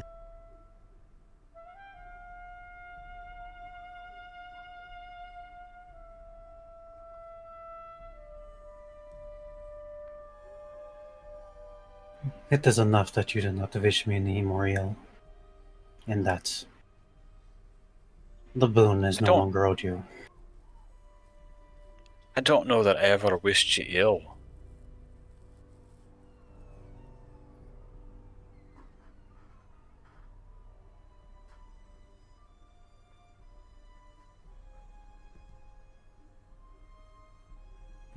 Perhaps not. Though such things could be interpreted. No. I suppose you're not wrong. It could be interpreted that way, but no, like most of us, I saw an opportunity and a tool. And I put it to work. To get what I thought I wanted. For plans that I thought were important and necessary. I cannot fault you for that one. Turns out it was all shite. And now, I'm about to go absolve Elined of the same. And present her with her own retinue in hopes that she can hold on to this shite-eyed Hamlet.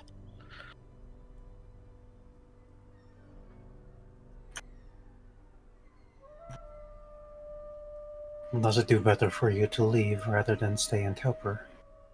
I'm certain you would make a great sheriff. You're not the first to suggest it. But a man wiser than I pointed out that that too is a trap.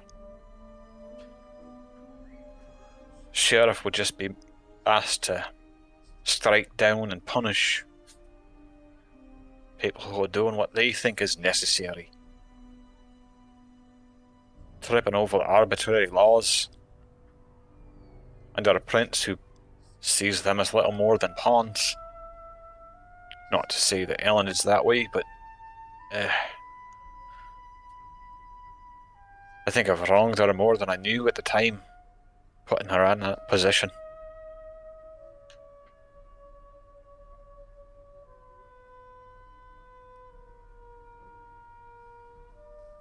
So be it.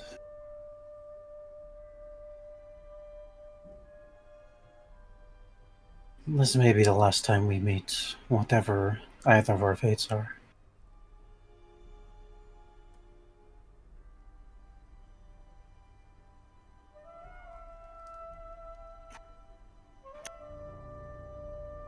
I'm afraid I don't have anything dramatic to say. Nor I.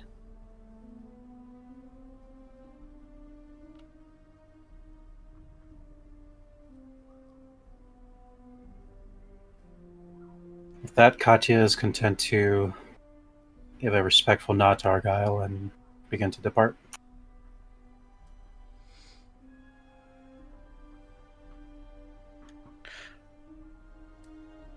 Take care, Katya.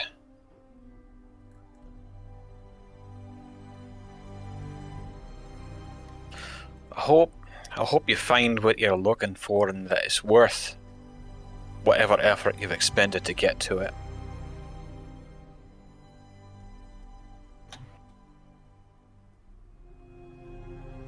I do too.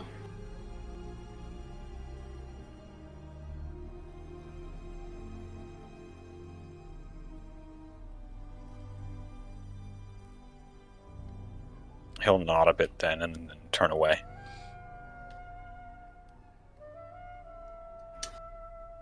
Katya is not going to linger. She will move quickly. Alright. You find yourself cursing under your breath,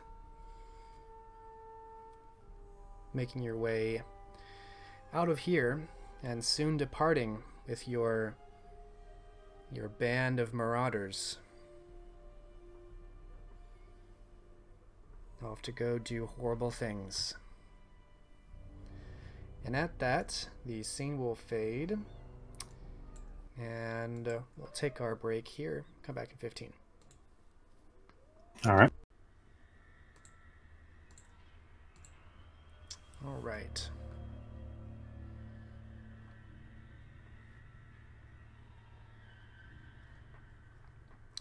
So Katya,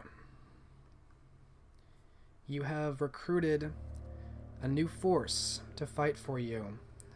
About 24 of these professional soldiers, led by Roman, your ghoul, and now 2 bands of neonates at your service. They're unsure exactly what they're doing. They've been told vaguely of an adventure that will require a lot of effort. Fortunately, the neonates you have found are gullible and naive enough that they have totally bought into this promise. And so you march your group out from Norwich to the west, to a place called Manitoll in Cornwall.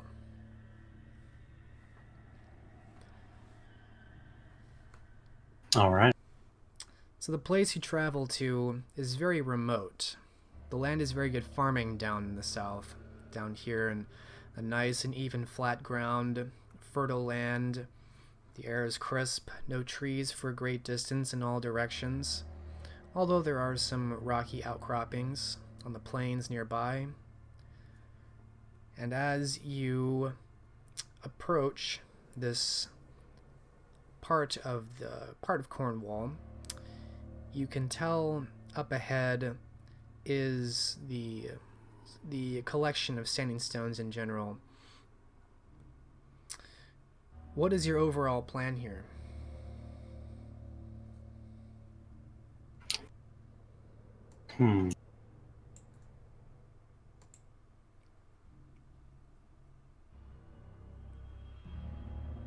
I will say also, Just even at a distance, you can tell there is a fire going, not at Manentol, specifically not the Standing Stones, but not very far away, like 300 meters away to the north. There is what looks like a small fire going. a small fire that's not at the Standing Stones. Not the Standing Stones themselves, but very close. Can we see if there's any activity from here at the Standing Stones?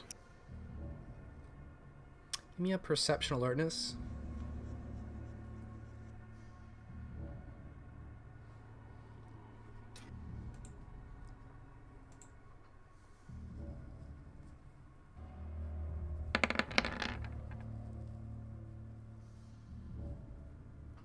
Wow, 5 successes.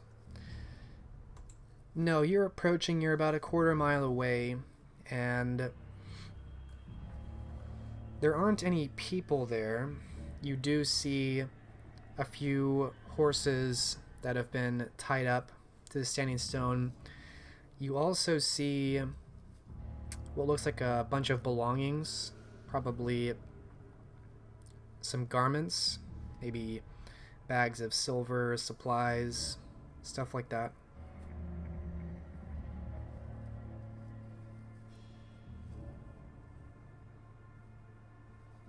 Probably left their belongings there and went to go do a ritual at the fire. Katya kind of wants to get more knowledge on the land here. Like these Standing Stones, are they quite common around the Isles? Are they like super grand? Give me an intelligence, and do you have any hearth wisdom? No. Okay. Any academics? There is academics. I'll take an intelligence academics, standard difficulty.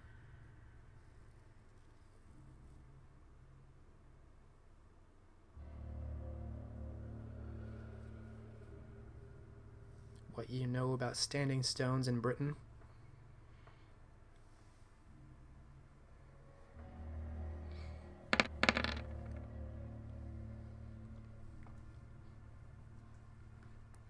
Two successes. Okay. You know, across Britain, there are a number of old, I don't want to say pre-Roman, maybe just post-Roman, and maybe some pre-Roman stones, standing stones like these. They aren't everywhere, but they're not uncommon. They're not rare. There's a few places of note throughout Britain you can go for standing stones.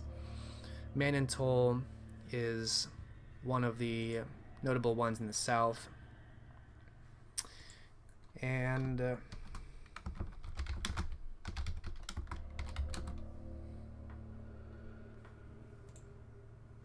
yeah, Stonehenge would be another one you know about. Near here is a singular stone called Masquerade. It is just far enough away to not be included in Manentol, but it's supposedly a single rectangular stone with Old Brittonic writing on it.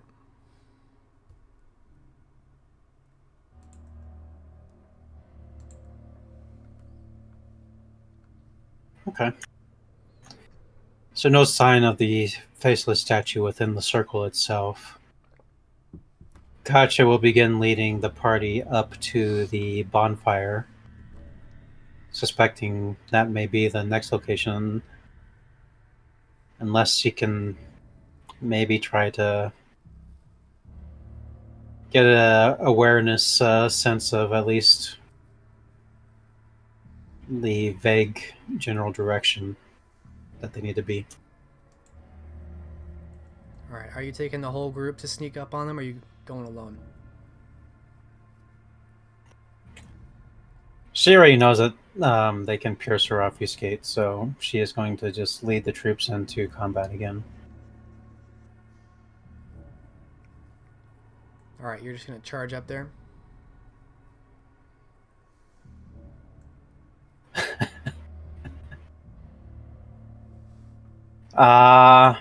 So let me get a picture of the area again. It's Sure. up a hill in a forest. No, there's Yeah? no forest. There's no trees for quite a distance. There's a few rocky outcroppings, but otherwise it's kind of barren out here. But the land is good and fertile. There's good soil out here. So fertile land, stony. Are there big enough rocks for things to hide behind? To an extent, you could probably get behind rocks up until about 300 feet from Masquerade, and that's where this little fire is. But after that, it's quite clear. There's not even tall grass. Oh, this is going to be bad. All right. Well,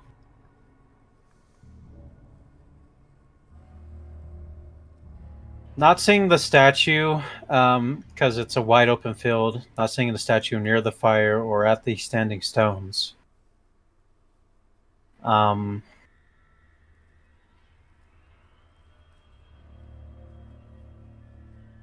Katya may head closer to the fire alone and have Roman and the neonates with the troops.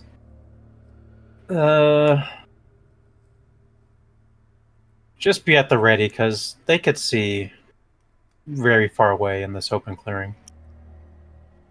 It is night, so you're not totally exposed, but there is obviously not much to hide behind except for these rocky outcroppings, which are pretty low, but they can get about up to 300 feet.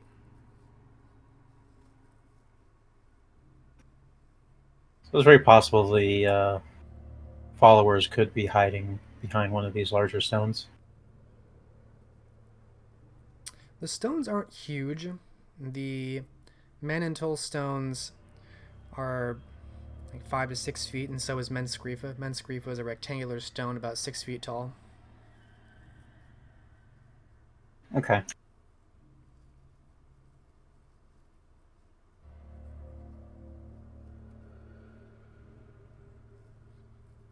All right. So But essentially, if I go towards the fire, I'm not completely. Side of me is not, or Katya is not completely obscured. if you approach the fire beyond the rocky outcroppings, there won't be any physical things hiding you. Okay.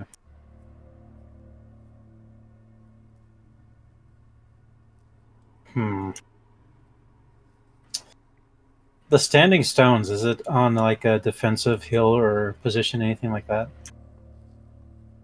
No, neither the standing stones nor Menskrifa are defensively located, except that you can see in every direction for miles, essentially. So their group would have been spotted already with their approach. Did you bring lanterns and such?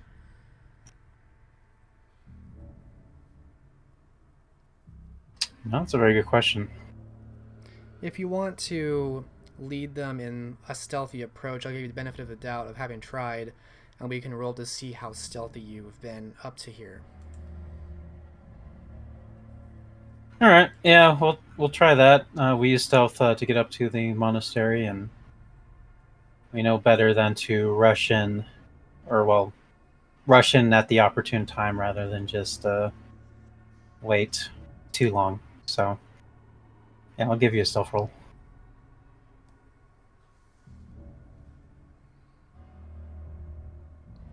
Dex stealth. Yes.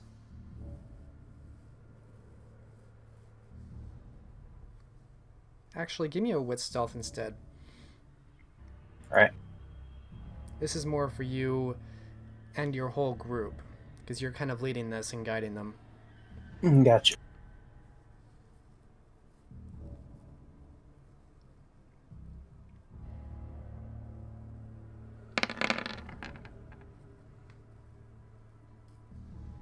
Alright, one success.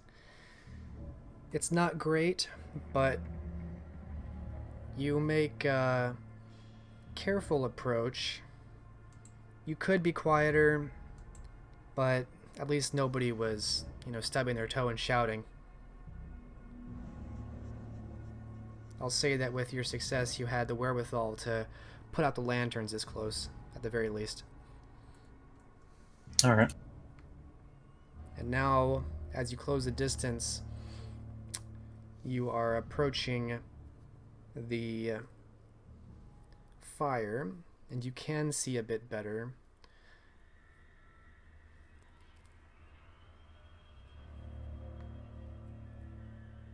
Are you doing anything else to make yourself hidden or more discreet?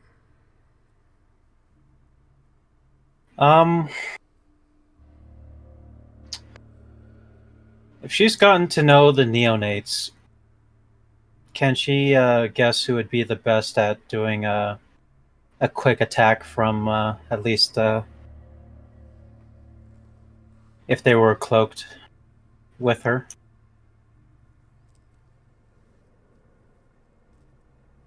Yeah, there's a Bruja with you that seems pretty fast on his feet. Just the Bruja. Anyone else like carrying a big weapon or knives?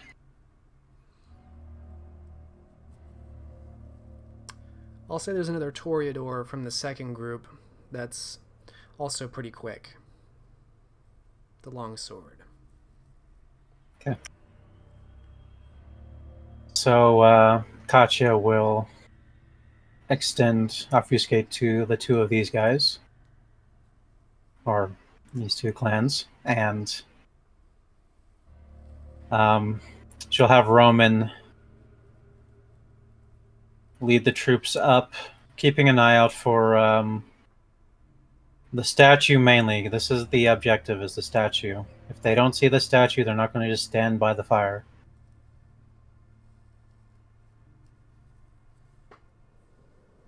Okay. So they'll be in search of a statue. You approach with this Bruja and Toreador in tow.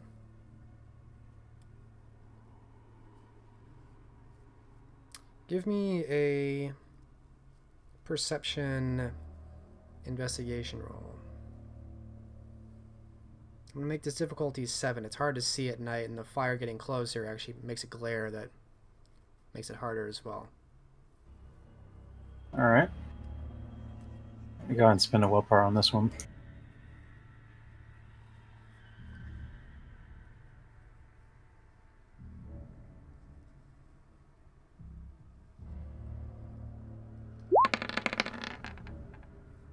Alright, 3 successes. So as you approach, you see that a lot of this fertile soil is upturned and disturbed. The earth has been disturbed in a large swath, actually. And you didn't really notice this at a distance, but now that you're walking through it, you can see the difference on the field around you. It's actually a massive undertaking. Whoever did this kind of turned up the soil in a large shape that extends all the way from Menentol up to Menskrifa in this fire, and then it kind of branches out. It forms a smaller shape at the end of that long shape, and then it branches out to the left and the right into more slim shapes.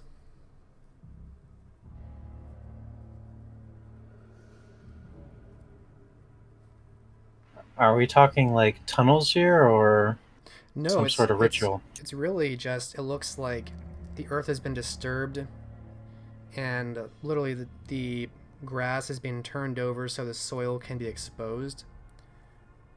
You can't tell if anything's planted or not, but it mostly just looks like someone dug up the dirt to expose the dirt in this pattern that you're seeing. Well, coming to this realization, Katya will order everyone to get off of this upturned soil. Nothing good could come from this. You're going to have to be if you want to go to Menskrifa. It totally encloses Manentol and Menskrifa. Oh.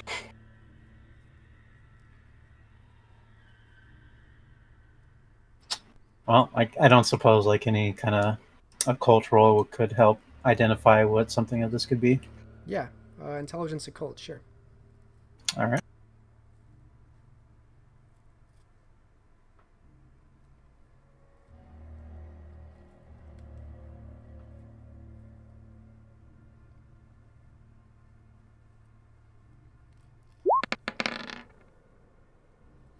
One success.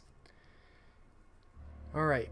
You are vaguely familiar with at least the shape of all this upturned dirt. When you take all the pieces and look at it as a whole, it looks vaguely like a man with his arms stretched out to either side.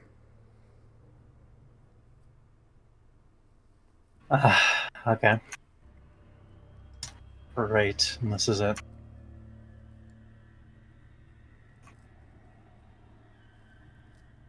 Well, looking around, do the men have shovels? You see some shovels set to the side, yes. And actually, since you're close enough and you did well enough on your investigation, you see what they're doing. It looks like there's about 6 men in dark brown robes, and they have what looks like a young woman in a white shift, bound and gagged, set down in the dirt. She's kind of squirming, and they're all right in front of Menskrifa, this rectangular stone with the writing on it. You can't quite tell what they're saying, but they're all kind of knelt down around her.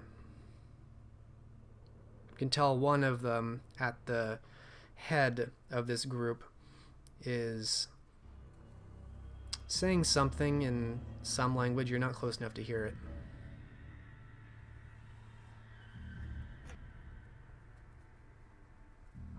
Katya will direct Roman towards Menskrifa, and she'll sneak up with the 2 neonates in tow. And the goal is to launch the attack on the robed men.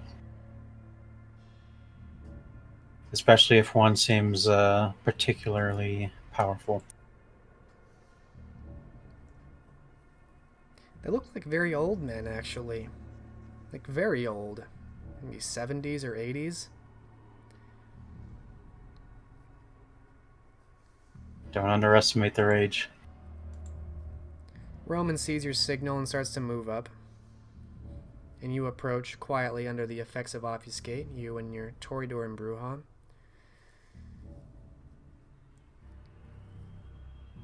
You catch the end of what sounds like some old Britain language from the man at the head of this group, all knelt down.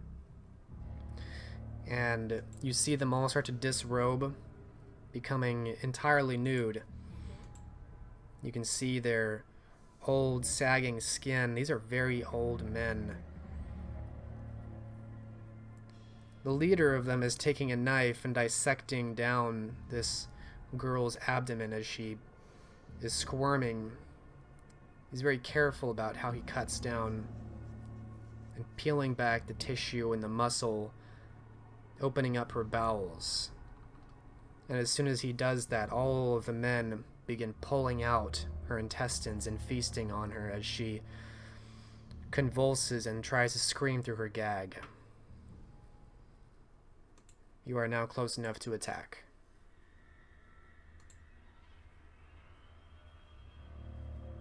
Attack she will. She'll have the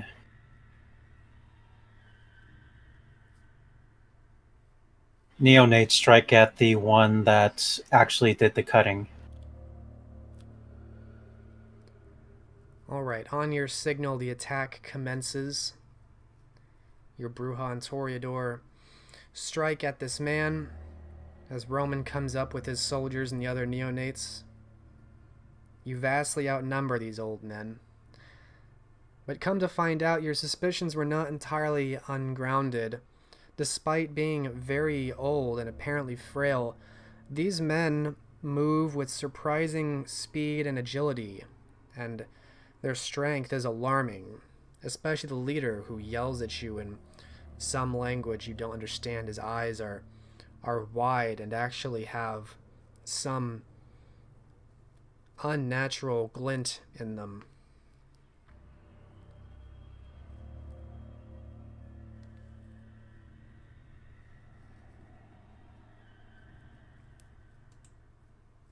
Are they taking damage like a mortal would? It seems like they do. They don't resist cuts. Blades cut through them. What's kind of alarming, however, is it doesn't seem to matter how much blood they lose. Some of these men lose entire arms, grow ivory white in the face from blood loss, and continue to fight, picking up axes and knives, or biting with their teeth. They fight with zeal and fervor, propelled by who knows what. The leader, most of all, is most dangerous. He ends up torturing half of your neonates as they attempt to subdue him before he is finally actually decapitated. It seems like nothing else will stop him.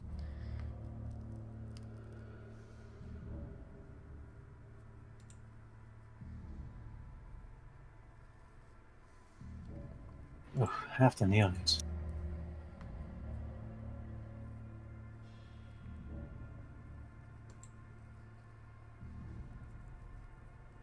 Well, after the decapitation of the head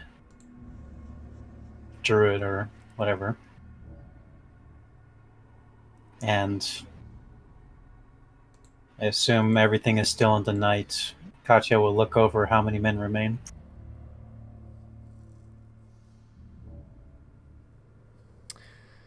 Pretty much most of your mercenaries remain. Roman remains. He seems to be in relatively good spirit. Although I will make a roll.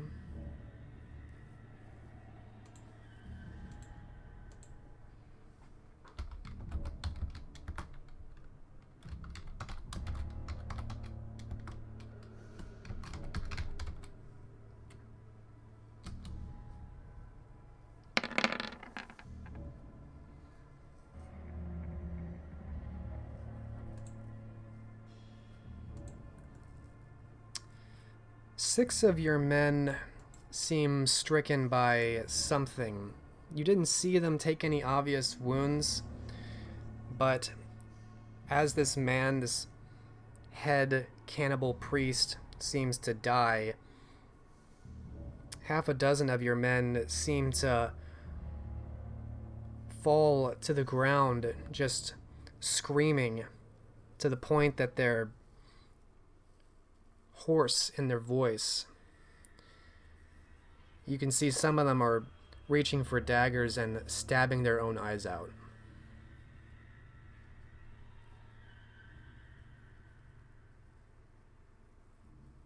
Well, nothing to be done by that. Katya will order the surviving remainers to pick up shovels and direct it at the face, and in turn, she'll have them dig the eyes out. Well, I guess there is no face, so they'll just dig the neck off, just decapitate it. Why not? Yeah, absolutely. They're not sure what they're doing. They seem to pick up these shovels and dig trenches through this already upturned dirt, unsure of the purpose, asking questions about why they're not doing anything about their clearly maddened men who are taking their own eyes out, stabbing themselves in the abdomen. But a fierce Roman is sure to keep them in line, get them back to work, ignore the men who have lost their will for working. It looks like the woman who's been partially disemboweled and partially eaten alive is dying quickly.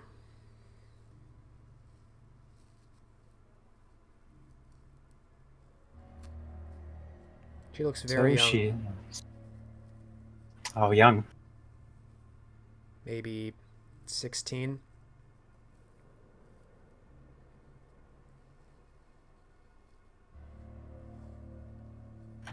Hmm.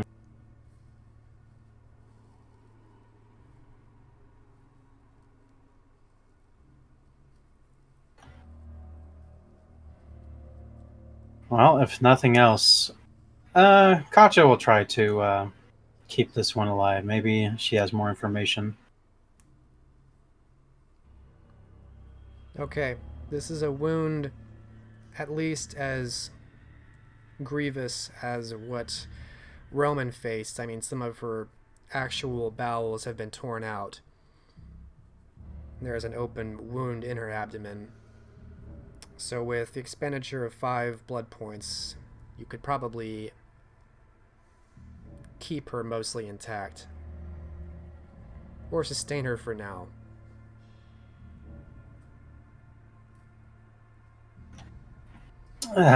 It's a heavy blood expenditure, but you'll go with it. And as for the torpid neonates, she will attempt to revive them. You said it was half of 2 groups, so that's how many neonates? 4. 4 of them. Okay. Doesn't have quite enough blood to feed all 4 of them to hopefully wake them up. Is there anything she could... Any of these corpses that went on way too long have any vitae left in them? No, they fought well past the point that blood loss should have taken them. Their blood is scattered across the dark soil. And actually, it's odd how little of their blood you're still seeing in that soil when you look around. Like it's being absorbed very quickly. Not surprising. The men that are like stabbing their eyes out and cutting themselves.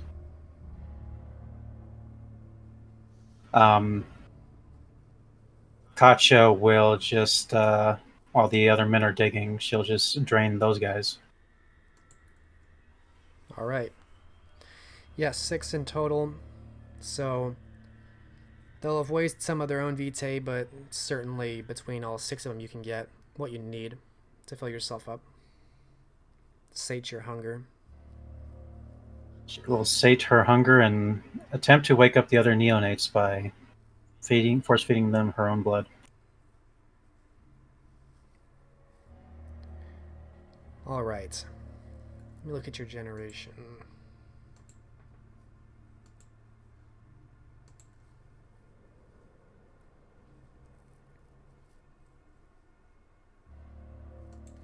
You roll some dice to see what generation neonates you got.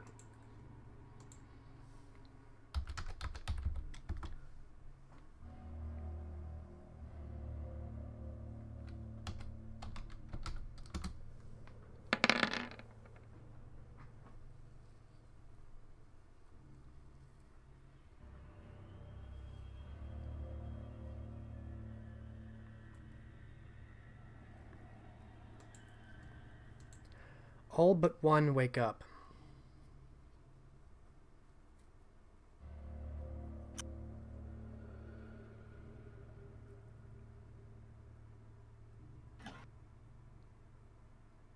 She'll direct the neonates to tend to the one that did not wake up.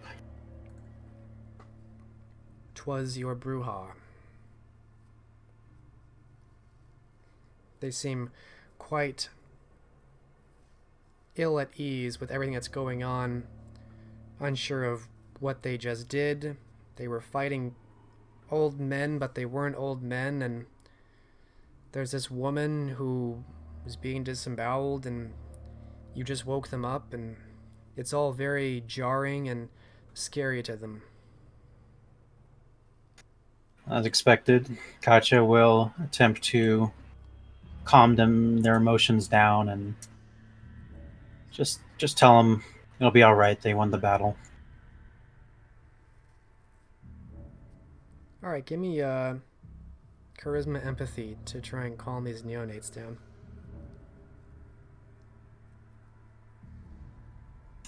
All right. Difficulty 8. They're not calm. This is not okay.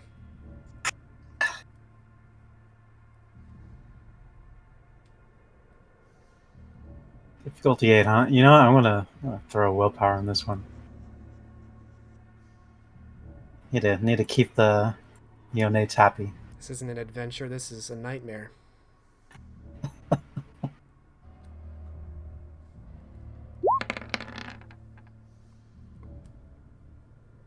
Alright, 2 successes with your willpower. As alarmed as they are, you seem to know what's going on, so they default to following instruction, and badly wounded, the neonates carry off their still torpid friend.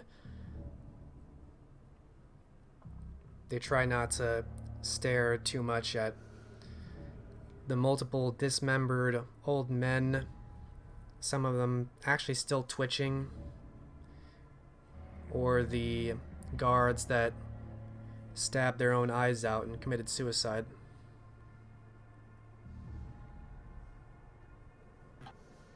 Best not to look at those ones. How has the decapitation of the soil gone?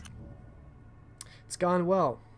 The mercenaries are getting through it. It takes them about an hour to get through the entire neck of this head of soil.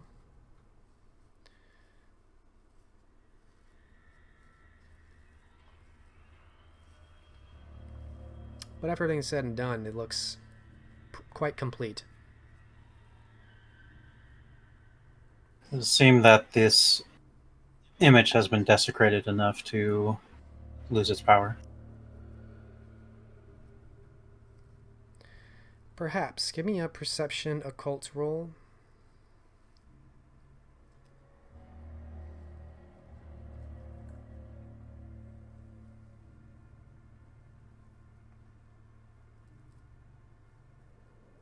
Standard's fine. Okay.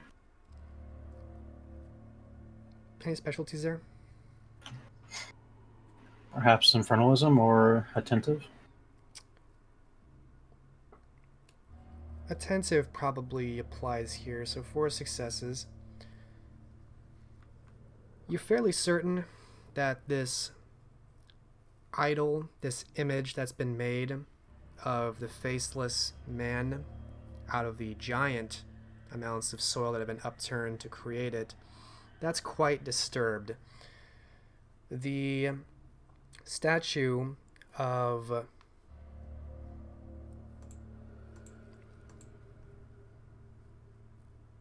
Masquerade still has some presence, some foreboding power about it. When you look upon it, it actually seems to project malice towards you. There is writing upon it, but I don't think you have Brittonic languages in your knowledge. Negative.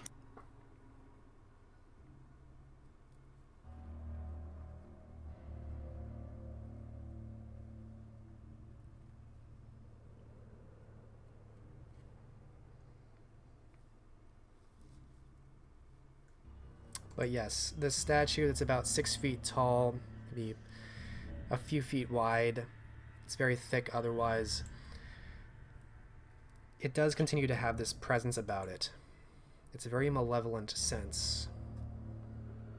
It reminds you of what you felt when you tasted the blood of that black creature up north. Something similar.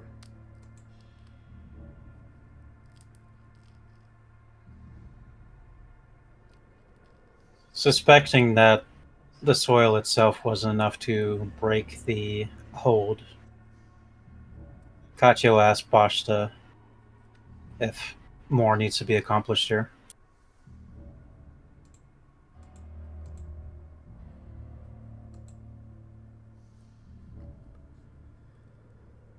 This is the reliquary holding a spirit.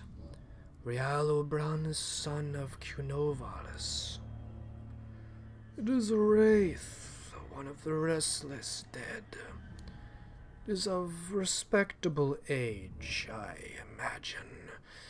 It has been co-opted to this opponent's service. It is not uncommon for these kinds of entities to employ even very old spirits and their worshippers.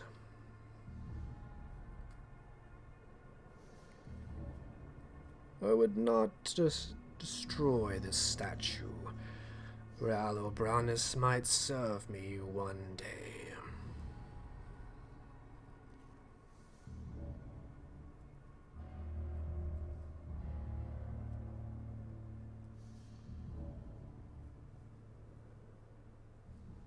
Very well. It will remain undisturbed for you. I would not tarry here, my dear. Realobranus is quite passionate about its shackles here, its fetters in this statue. The longer you stay here, I imagine the more of your men will be afflicted by horrific madness.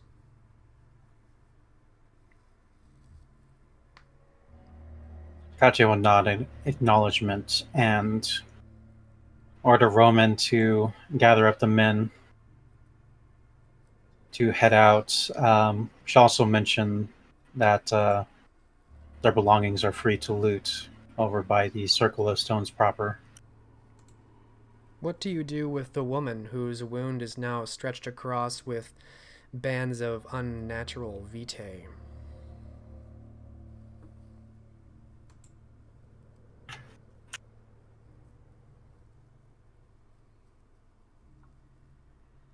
Do you have a neonate that has a free pair of arms to carry her with?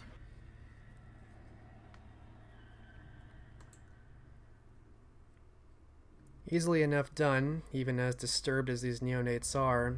Carrying a nearly dead girl is probably the least messed up thing that they'd have to do here. She's quite unconscious, but you suspect you may have just prevented her death. It is likely if she survives, she'll have a similar horrific scar, much like Roman does, surviving a wound that should kill you.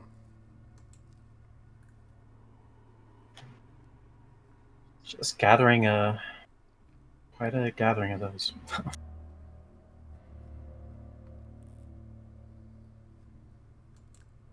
All right.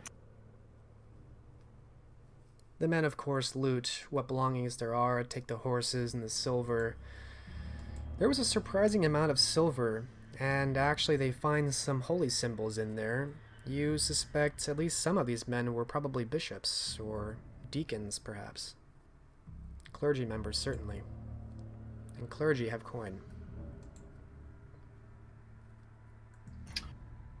Katya is actually impressed that this being has managed to infiltrate the church in such a large amount.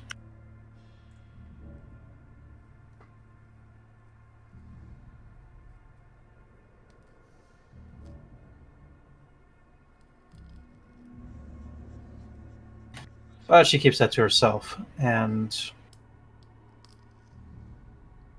she'll guide everyone to the nearest city to recover from their wounds.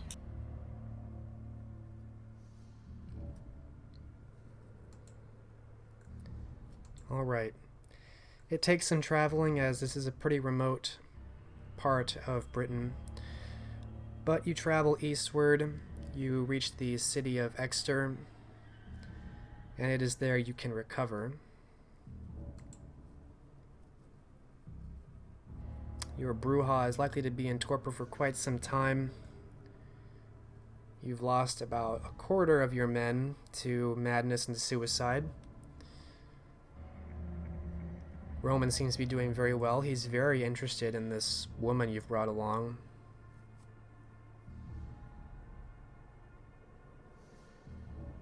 It'll take her some time to recover, but what do you mean to do afterwards?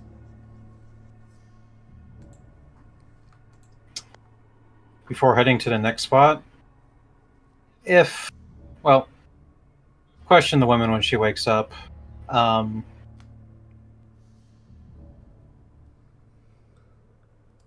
Is there any... Well, Katya will get the opinion on what the coterie the Bruja belongs to wants to do with their fallen comrade.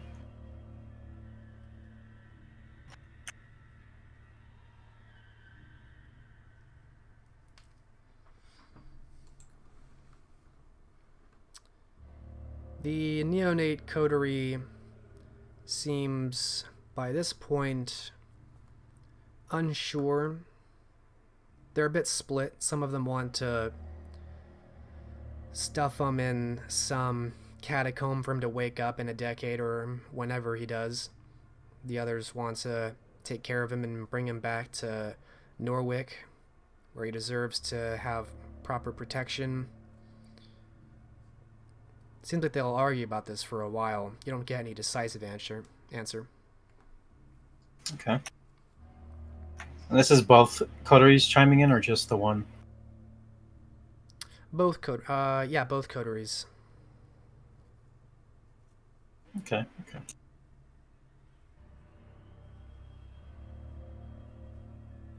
As for the woman...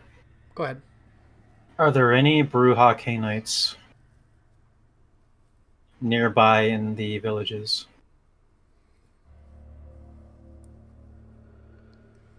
In the town of Exeter, which is growing but still not very large, there are a couple Bruja you'll come across there.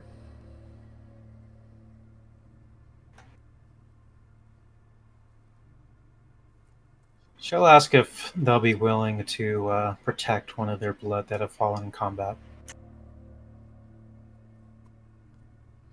For a favor.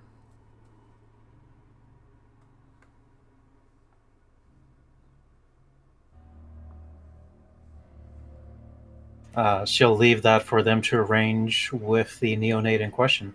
Oh, they want a favor from you. They're not taking on this burden for who knows how long. They don't even know what he's worth. If you want to leave him here, you owe them.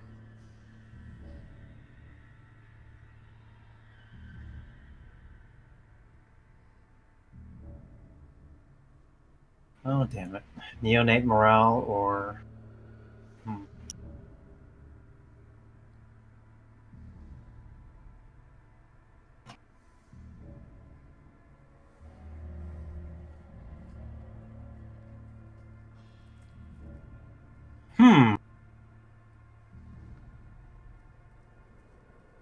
Should propose this in a different way. They manage to wake the neonate up. She'll give them a favor.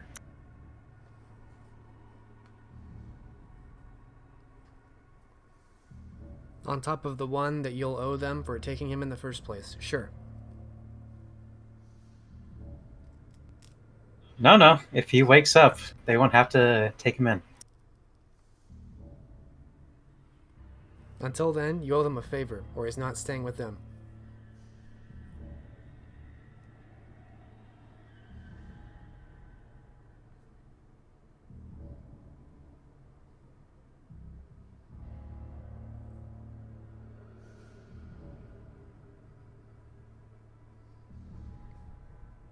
Can she attempt to convince them in any way? Or is it just no? They're pretty firm on this. I'll take a manipulation, and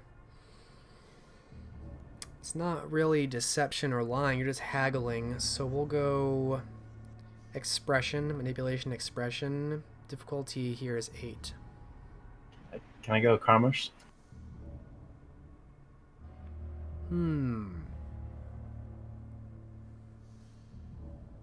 Okay, yeah, I'll take that.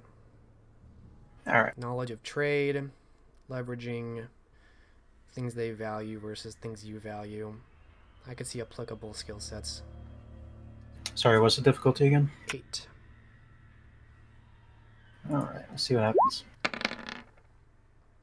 Oh, wow. 3 successes. You drive a hard bargain, but that's acceptable.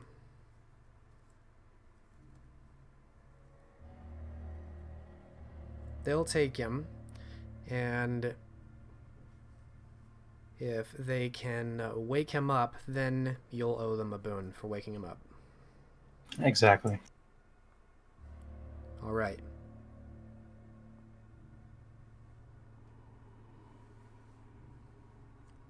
You see them quickly try and fail.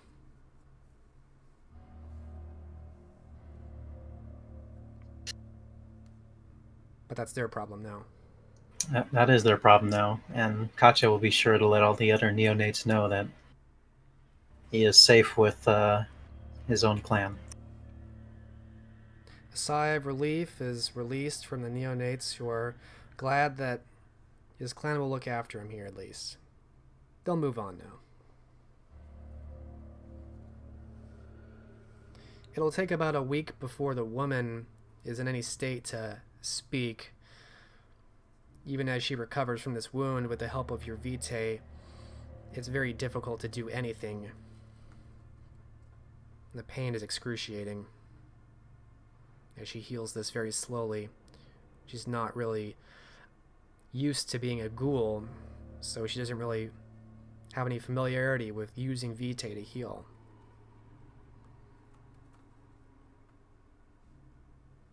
She'll pick it up, or she'll just suffer. Are you gonna make her travel as she heals from this wound, or are you gonna wait there for a week?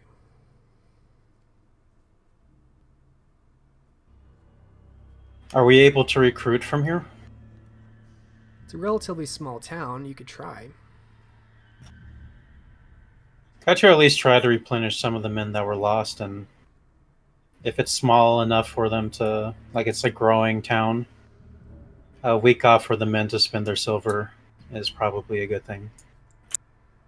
Okay.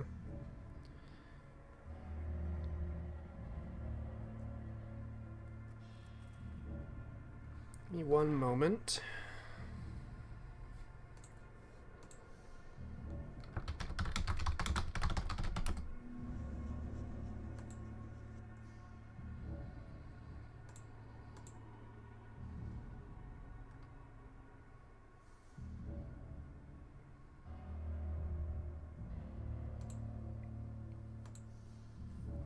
The Prince of Exeter, Celine, notes your large presence of neonates and soldiers and that you're at the head of this. And as I said, this is a small town, small community. It can't sustain basically doubling in size with vampires. It's a lot to take on. If you want to stay here for a week, you will owe her a minor boon.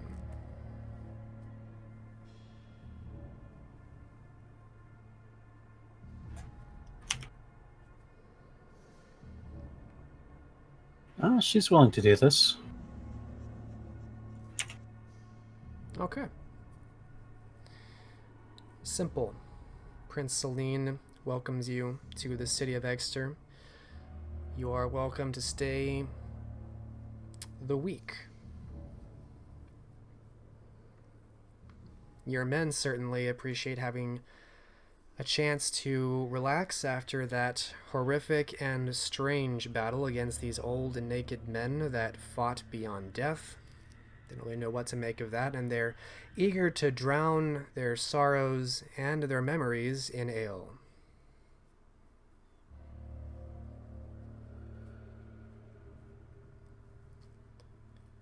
By the end of It's a party. Exactly. By the end of this week, Roman, with obvious excitement and a little bit of drool, tells you the woman is able to speak. and open her mouth. Katya will go and question this woman more. Roman intends to follow you. Yeah, she's not gonna say no to that. Alright, you enter the room that you're staying at, this little basement inn dwelling where she's been resting. She's still in her bloody white shift, and you can see there is a dent in her abdomen, very unnatural, where there's like a loss of tissue.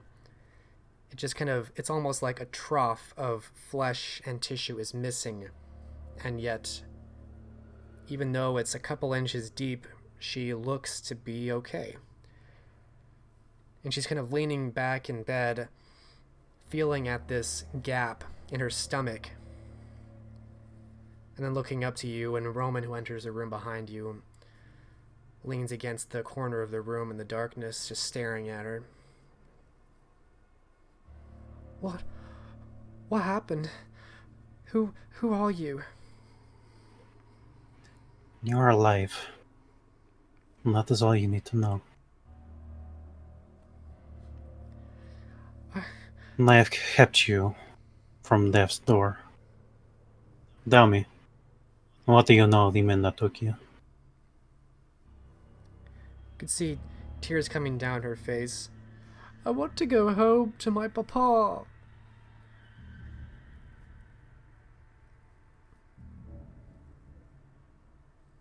What village is that? What village is that, you ask?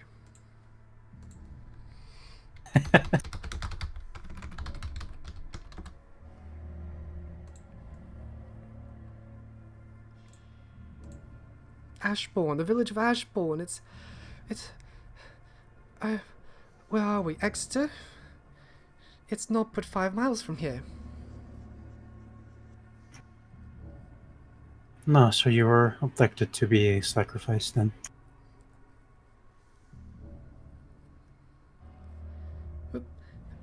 Bishop Gladsberry led our parish. I trusted him. And now look at me.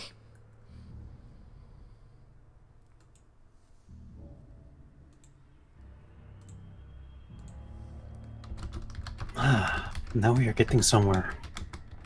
The Bishop of Gladsberry, you say? Or Bishop Gladsberry of Ashbourne, you say? Yes. I've known him since I was little. Now me of his followers. What, the parish? Our village has always gone and attended Mass every Sunday. And the festivals. And the holy days. Now that you have experienced what this bishop was capable of, you perhaps notice more odd things about him, those that he kept closest to him. Who were they? How should I know? I only saw him on those days. And You must think about it. You want to go back home, don't you? yes, you're going to take me back home after this, right? Only if you tell us what we need to know. Otherwise, we have no reason to go back there.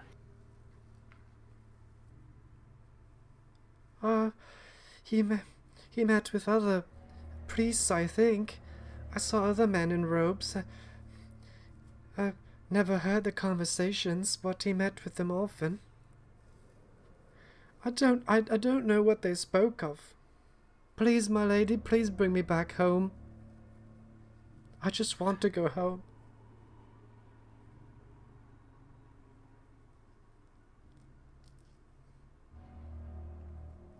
Katya thinks on this a moment. Is it likely that this guy didn't have any other influences in Ashbourne?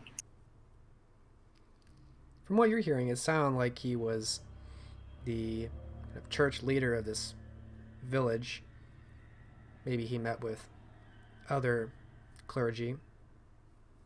And it looks like you found other clergy there. Yeah, under different priests.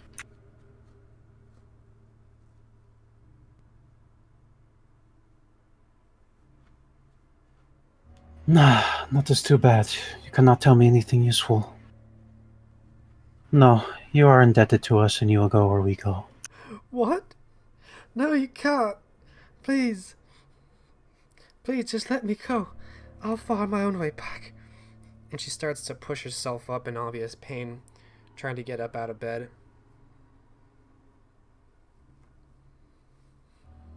No, you will not. No. Do you not understand that you would be dead had I not gone out of my way to save you?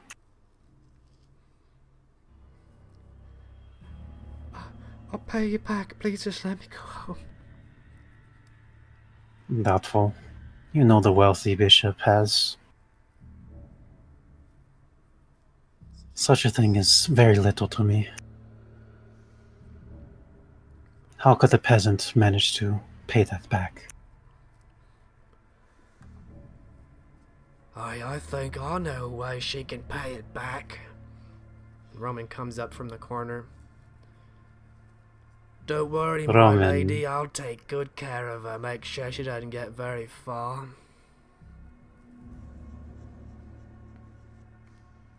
I am certain you can. What she has hurt. Don't do anything too rash. Oh, don't you worry, my lady. I'm gonna be keeping her for a long, long time. And by this point, he sat down on the bed and brought himself close to the girl.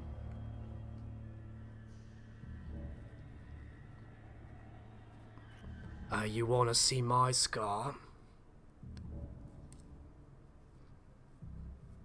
The scene will fade on that.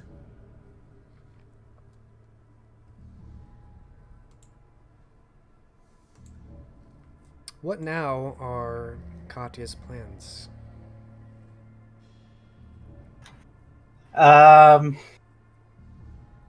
They spent a week there. Hopefully Roman was able to get some more men. The only thing left is to go to the final place. I believe it was the Tombs of Berkshire. Yep, Barrow Tombs. And yes, Roman will find another 6 soldiers to replace those lost. You've got mostly 2 intact groups of neonates. And hopefully a week has allowed the neonates to heal. Otherwise, I would be very disappointed in them. That will be enough for them. None of them took any serious burns or anything like that, so they will recover.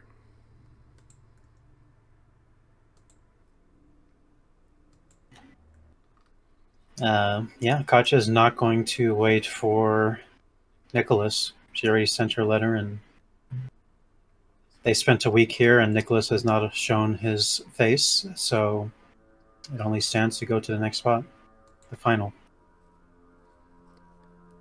All right. While that's going on, Argyle, you made your way to Norwich, had your discussion with Katya before she parted ways. It's now the beginning of 1458. What do you and Cecilia intend to do?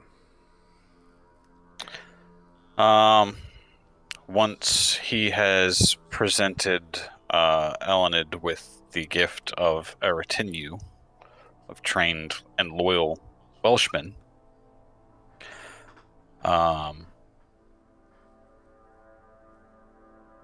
he would absolve her of any boons she owes him and make for Great Yarmouth to find passage to France.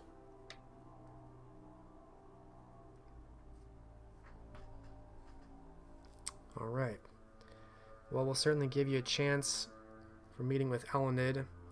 Probably next week when we get her back, I'm expecting.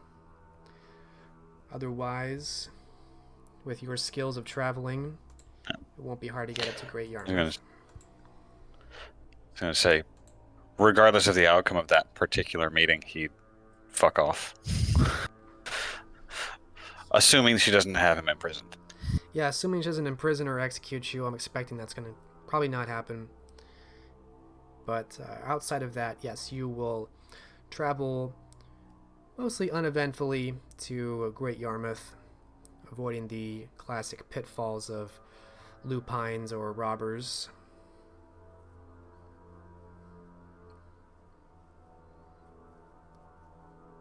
And fortunately, I don't know how much silver you have, but if needed, Cecilia will help you with paying for passage across the narrow sea to the mainland. Now, depending on how that meeting with Elenid ends up going, he might request that of her. But either way. Yes. In either case, you will be able to get your passage out from Yorkshire to France. And onward, I imagine, towards Jerusalem from there. Yep. Okay. Well then, outside of your epilogue and your scenes with Elenid, I think that is where we will close it. Since we are missing a couple people we are in need of. So we'll close it here, and we'll wrap up this next week.